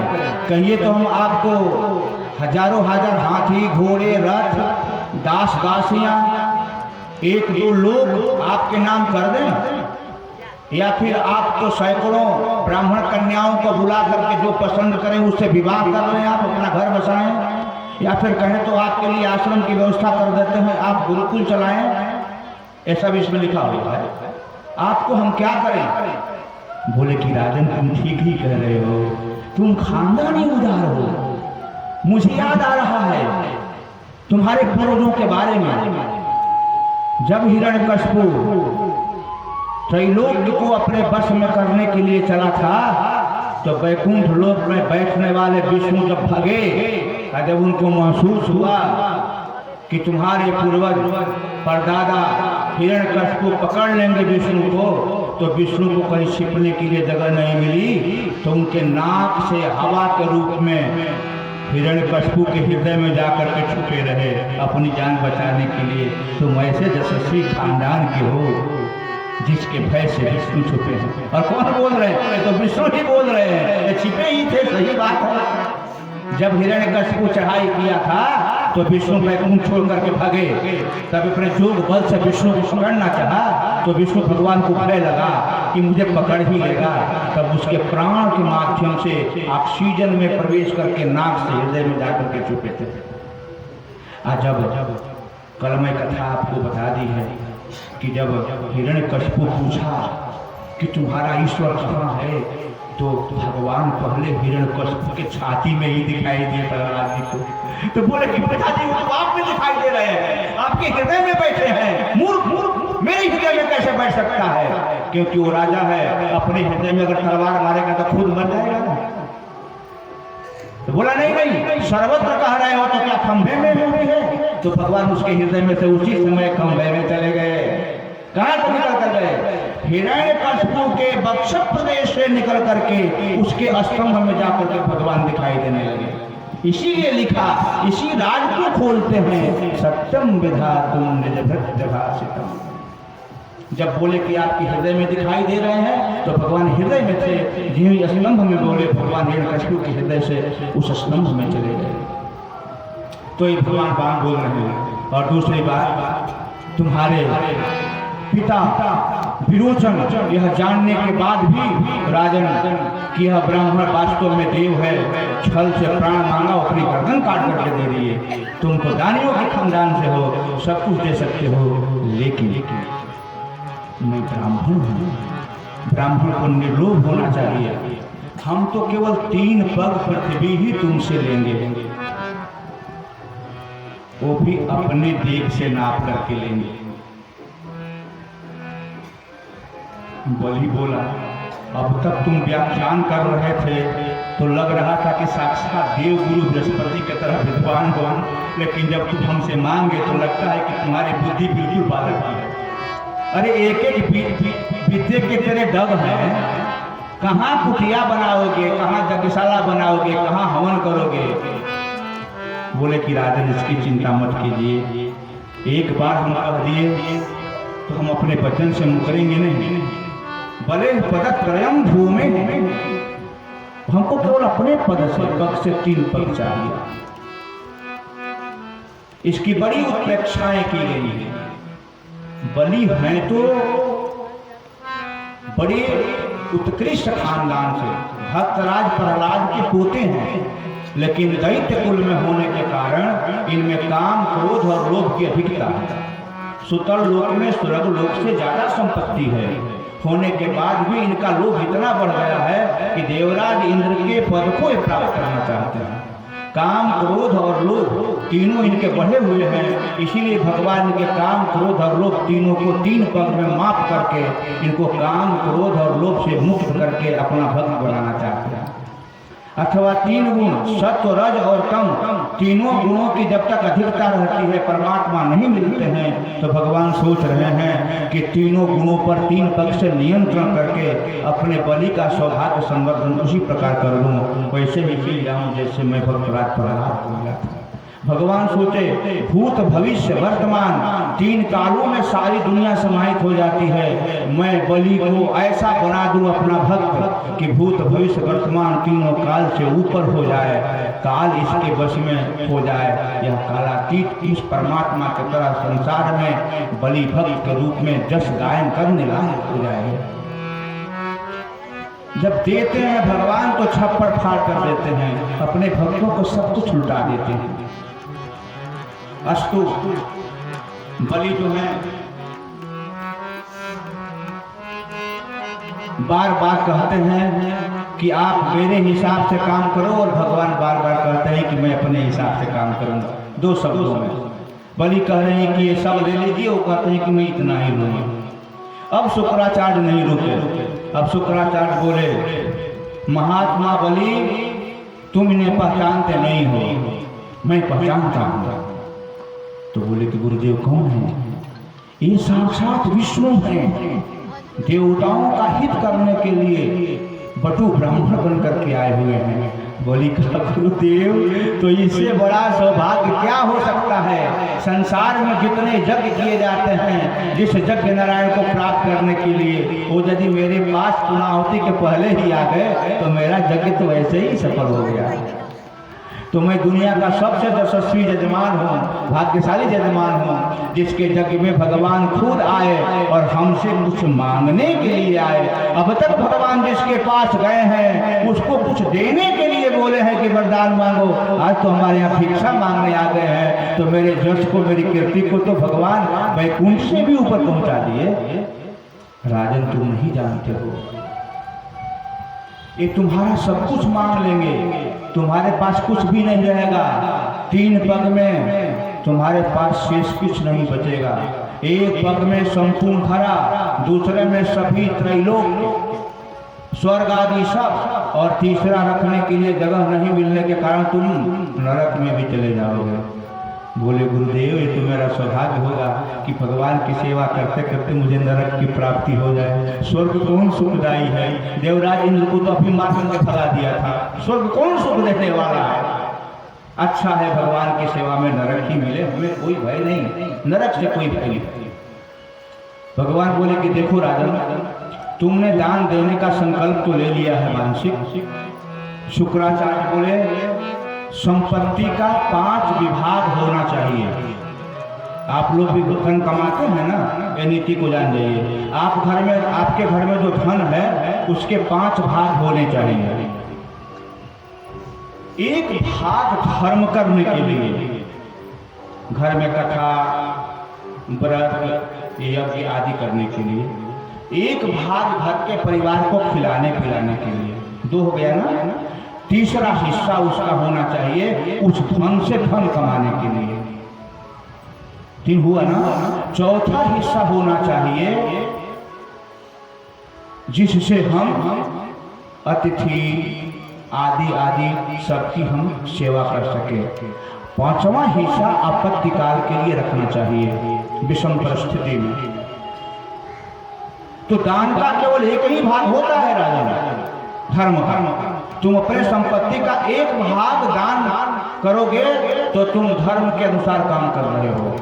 अगर उससे अधिक करोगे तो तुम अपने परिवार के साथ, अपने भविष्य के साथ, अपने जीवन के साथ खिलवाड़ कर रहे हो।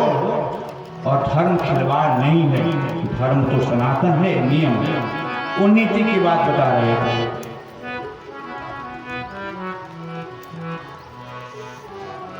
तो बलि बोले कि गुरुदेव आपकी बात बिल्कुल सही है कि मैं आपसे पूछता हूँ कि संसार में जितने लोग आए सब लोग गए, कोई बचा नहीं। जिसके पास जाना होता है वो मेरे पास पहले ही आ गया। अब उसको, जिसका सब कुछ है उसको देने में क्या दिक्कत है? संसार में तो 2 ही संपत्तियां हैं, एक चल और एक अचल। एक का नाम है श्री देवी, एक का नाम है भूदेवी। तो श्री देवी भी इन्हीं की और भूदेवी भी इन्हीं की। तो हमारे पास जो संपत्ति है वो तो इन्हीं की है। तो इन्हीं की वस्तु इनको देने में हमें क्या आपत्ति हो सकती है? देखो कितना महान है। शुक्राचार्य क्रोधित हो गए, बोले मूर्ख, अपने को विद्वान समझ रहा है, जाओ मैं अभिशाप देता हूं, तुम श्रीहीन हो जाओ। भगवान मन मन मुस्कराए, बोले गुरु के पद पर नहीं रह सके, तुम्हारी बुद्धि खराब हो गई। शिष्य चाहे जितना भी गलत करे, गुरु को उसको बराबर माफ करते रहना चाहिए, माफ करते रहना चाहिए। उसको समझ में आए या ना आए, कभी ना कभी उसको समझ में आएगा। क्योंकि गुरु यदि एक बार भी भीतर से क्रोधित हो जाए तो शिष्य का तो सर्वस्व नष्ट हो ही जाएगा। क्योंकि कितना भी गया गुजरा गुरु हो, शिष्य के लिए तो इतना सामर्थ्य उसके पास होता ही है। शुक्राचार्य आपने गलत किया, आपको अभिशाप नहीं देना चाहिए था। भगवान ने मन ही मन किया और ये भी कहा कि अभिशाप देने के कारण मैं तुम्हारी एक आंख आज फोड़ दूंगा, क्योंकि तूने गुरु के पद की गरिमा को संभाला नहीं, नष्ट किया है। हाथ में लिए संकल्प किए 3 पग पृथ्वी के लिए। शुक्राचार्य जी उस पात्र के ठूठी में आकर के लग गए। भगवान मुस्कुरा करके कुशा के अग्रभाग से उसमें छेद किए। आंख आज भी शुक्राचार्य का काना है। जल गिरा, संकल्प हुआ, भगवान विस्तार रूप लिए 3 पग में, छोड़िए 2 पग में ही सारा ब्रह्मांड उनके वश में आ गया। पहले दाहिना बढ़ाए तो पूरी पृथ्वी, और जब बायां बढ़ाए तो ब्रह्मलोक तक ब्रह्मा जी ने भगवान के पैर को अपने कमंडलू में डुबा दिया। जैसे आप लोग परात में अपने गुरु जी के चरण कमल को रख लेते हैं, वैसे रख करके धोए ब्रह्मा के कमंडलू में भगवान के बाएं पैर के अंगूठे का धोया हुआ जल कालांतर में गंगा जी के नाम से प्रसिद्ध हुआ, तीनों लोगों को पवित्र करता है। भगवान के बायां पैर के अंगूठा के जल को अपने कमंडलों में रखे। अब भगवान ने कहा कि तीसरा पैर कहाँ रखूं, तो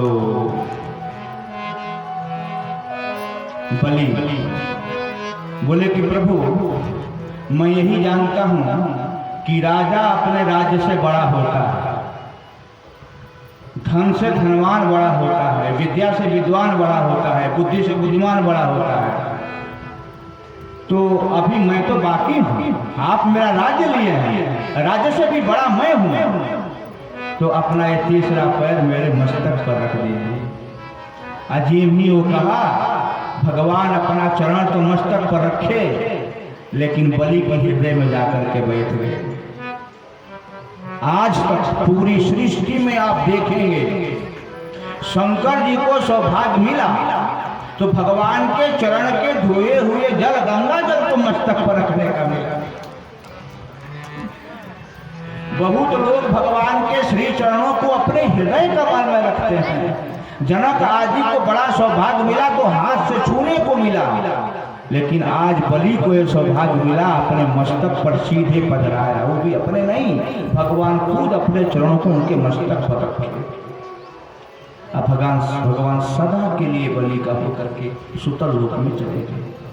बोलिए बलि वामन भगवान की। इस प्रकार इस प्रसंग का हम संक्षेपण में आपके सामने, इसके बाद जो है भगवान के मत्स्य अवतार की कथा आती है। वामनावतार के तरह ही मत्स्य अवतार की कथा है। बोलिए मत्स्य भगवान की जय। इसके बाद ही हम 9वें स्कंद में प्रवेश करते हैं। आइए इस स्कंद के संदर्भ में हम थोड़ी देर तक रुकेंगे। 9वें स्कंद में कुल 24 अध्याय हैं। इन 24 अध्यायों में पूर्व के 1 से 12 अध्याय तक सूर्य वंश का वर्णन है और 13वें से 24वें अध्याय तक चंद्रवंश का वर्णन है। कुछ विद्वानों का थोड़ा सा इस पर मत भिन्नता होने के कारण 1 से 12 तक सूर्य वंश का, 13वें अध्याय में निमि वंश का जो सूर्य वंश का एक भाग है, और 14वें से 24वें तक 11 अध्यायों में चंद्रवंश का वर्णन है। और मैं इस वंश का वर्णन संक्षेप में आपके सामने करूंगा। इसके बाद कृष्ण अवतार होगा, भगवान का अवतार होगा। अवतार की कथा प्रमुखता से रखी जाएगी। सूर्य वंश कहां से आता है? ऐसे तो आपको लगता होगा कि सूर्य से आता है, सूर्य वंश मतलब सूर्य का वंश, लेकिन ऐसी बात नहीं है। भगवान नारायण के बेटे का क्या नाम है? कमल। भगवान नारायण के नाभि से सबसे पहले कौन जन्म लिया? कमल। उसको ब्रह्म कमल कहते हैं। कमल के ऊपर किसका जन्म हुआ? ब्रह्मा जी। ब्रह्मा जी ने सबसे पहले सनक, सनंदन, सनातन, सनत कुमार के अतिरिक्त 10 बेटों को जन्म दिए। मरीचि, अत्रि, अंगिरा, पुलस्त, पुलह, क्रतु, वशिष्ठ, अथर्वण और नारद।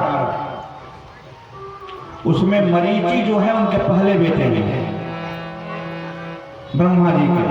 तो भगवान नारायण से ब्रह्म कमल, ब्रह्म कमल से ब्रह्मा, ब्रह्मा से मरीचि, मरीचि से कश्यप और कश्यप के अदिति नामक पत्नी से सूर्य का जन्म हुआ, विवस्वान का।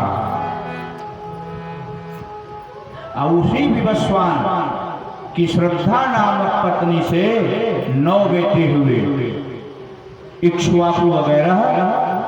इसी वंश को सूर्य वंश कहते हैं। इसी वंश में आगे आकर के भगवान श्री राम का जन्म हुआ। इस वंश की बड़ी निर्मल कथा आती है।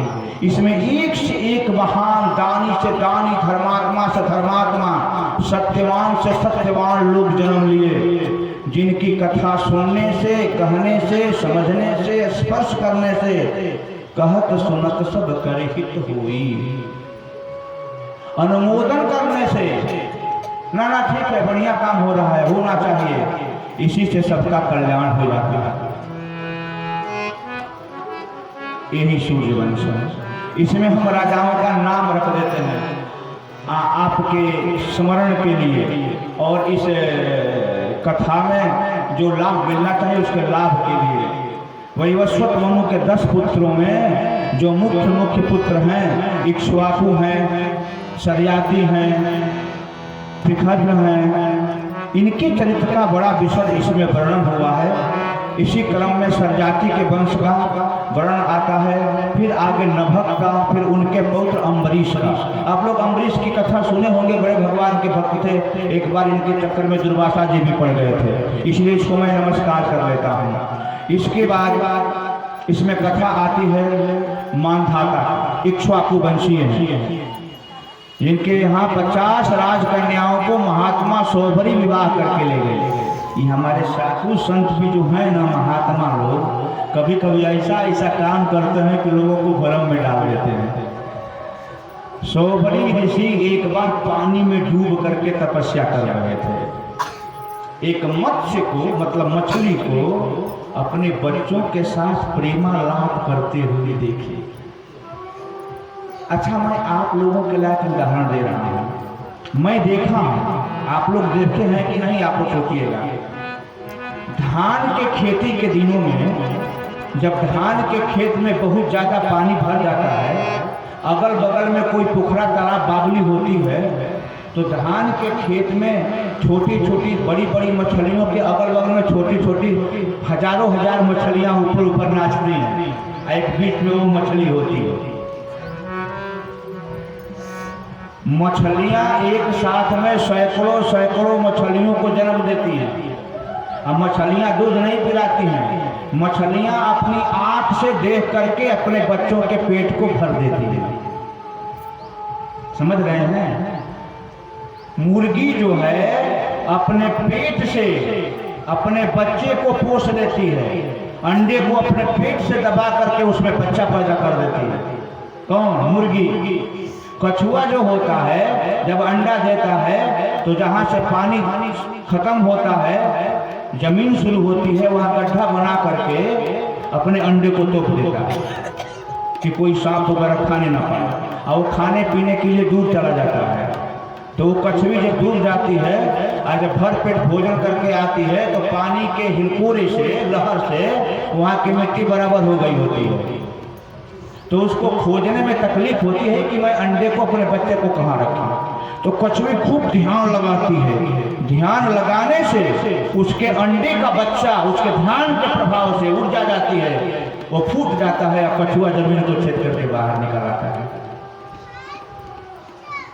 भगवान की बड़ी विचित्र लीला है। उसी तरह से जो मछली है वो अपने आँख से देख करके अपने बच्चों का भरण पोषण कर लेती है।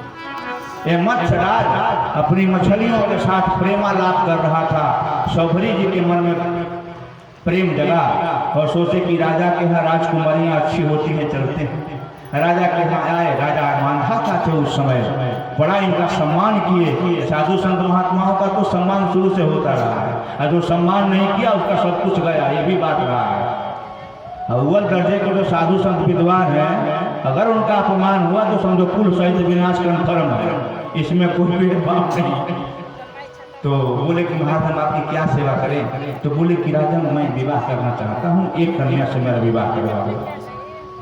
राजा सोचे कि हाँ कहता हूँ तो 5000 वर्ष के बूढ़े से 25 वर्ष की कन्या को लेना उचित नहीं है, और ना कहता हूँ तो राजपाट नष्ट होगा। तो अपने मंत्रियों से मंत्रणा किए और मंत्रणा में ये आया कि जो कन्या आपको पसंद कर लेगी उस कन्या से महाराज जी आपका विवाह कर दिया जाएगा। महात्मा मुस्कुराए, आया था एक विवाह करने के लिए, लगता है कि 50 अब कन्याएं मिलने वाली, 50 पत्नियां होने वाली हैं। इतना सुंदर वो अपना रूप बनाए। जब राजप्रसाद में गए तो अहम पूर्वम, पहले मैं इनकी पत्नी बनूंगी, पहले मैं इनकी पत्नी बनूंगी। 50 कन्याएं, राजकन्याएं आपस में लड़ गई। ऋषि बोले कि मैं सबसे विवाह करूंगा, पर ये तुम लोगों को चिंता करने की बात नहीं। 50 से विवाह किए और ले गए तो 50 के लिए एक एक राजधानी में जितनी व्यवस्था होनी चाहिए सब अपने तपस्या के प्रभाव से किए। सूर्य वंश के यशस्वी राजा वचन दिए कि कन्यादान करूंगा, तो कन्यादान किए। आए ब्रह्मकुल के यशस्वी महान तपस्वी महात्मा कि हजारों हजार राजा बनाने का सामर्थ्य रखने वाले लोग भी तपस्या निरत रहते हैं। जब आवश्यकता होती है तो ऐसा साम्राज्य स्थापित करके वो बता देते हैं कि हम ब्राह्मण तपस्वी हैं, आवश्यकता हुई तो तुम्हारे ऐसे राजा और राजकोष और राजकीय व्यवस्था जब चाहे तब सृष्टि कर सकते हो। ये अपना अपना समाज। इसके बाद फिर शंकु हरिश्चंद्र के बारे में आप लोग जानते ही हैं।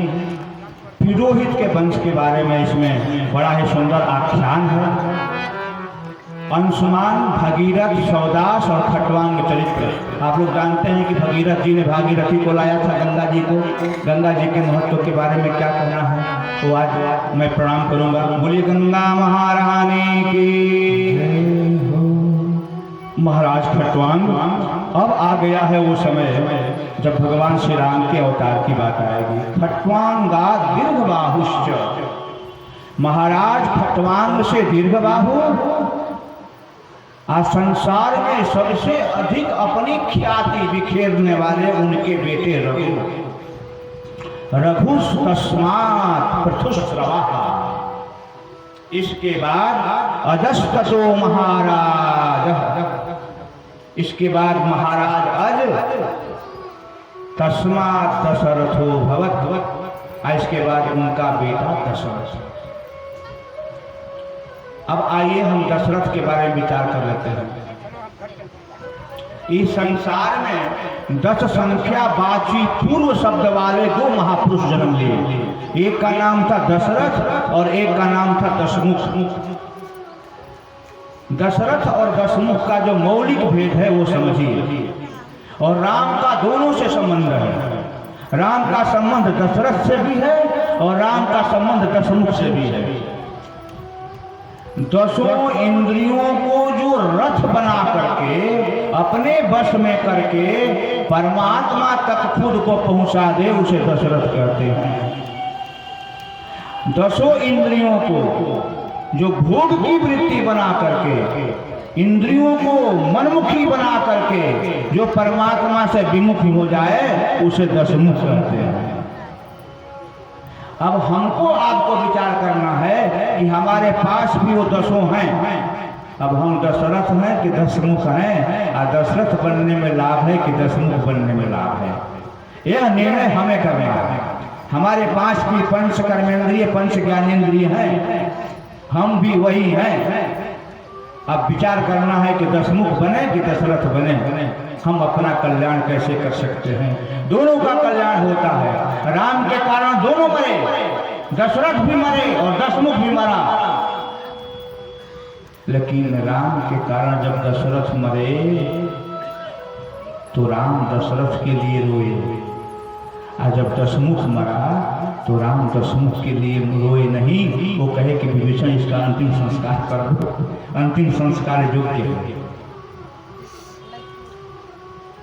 हमें विचार करना है हम क्या बने, क्या बनने में फायदा है। तस्मात् दशरथ हो।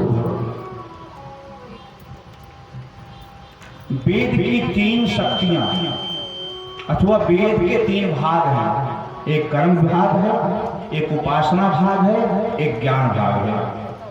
कर्म भाग से कैकेयी माता, वेद के कर्म भाग का अवतार कैकेयी माता का है, उपासना भाग का अवतार सुमित्रा माता का है, और ज्ञान भाग से अवतरित हुई है कौशल्या माता।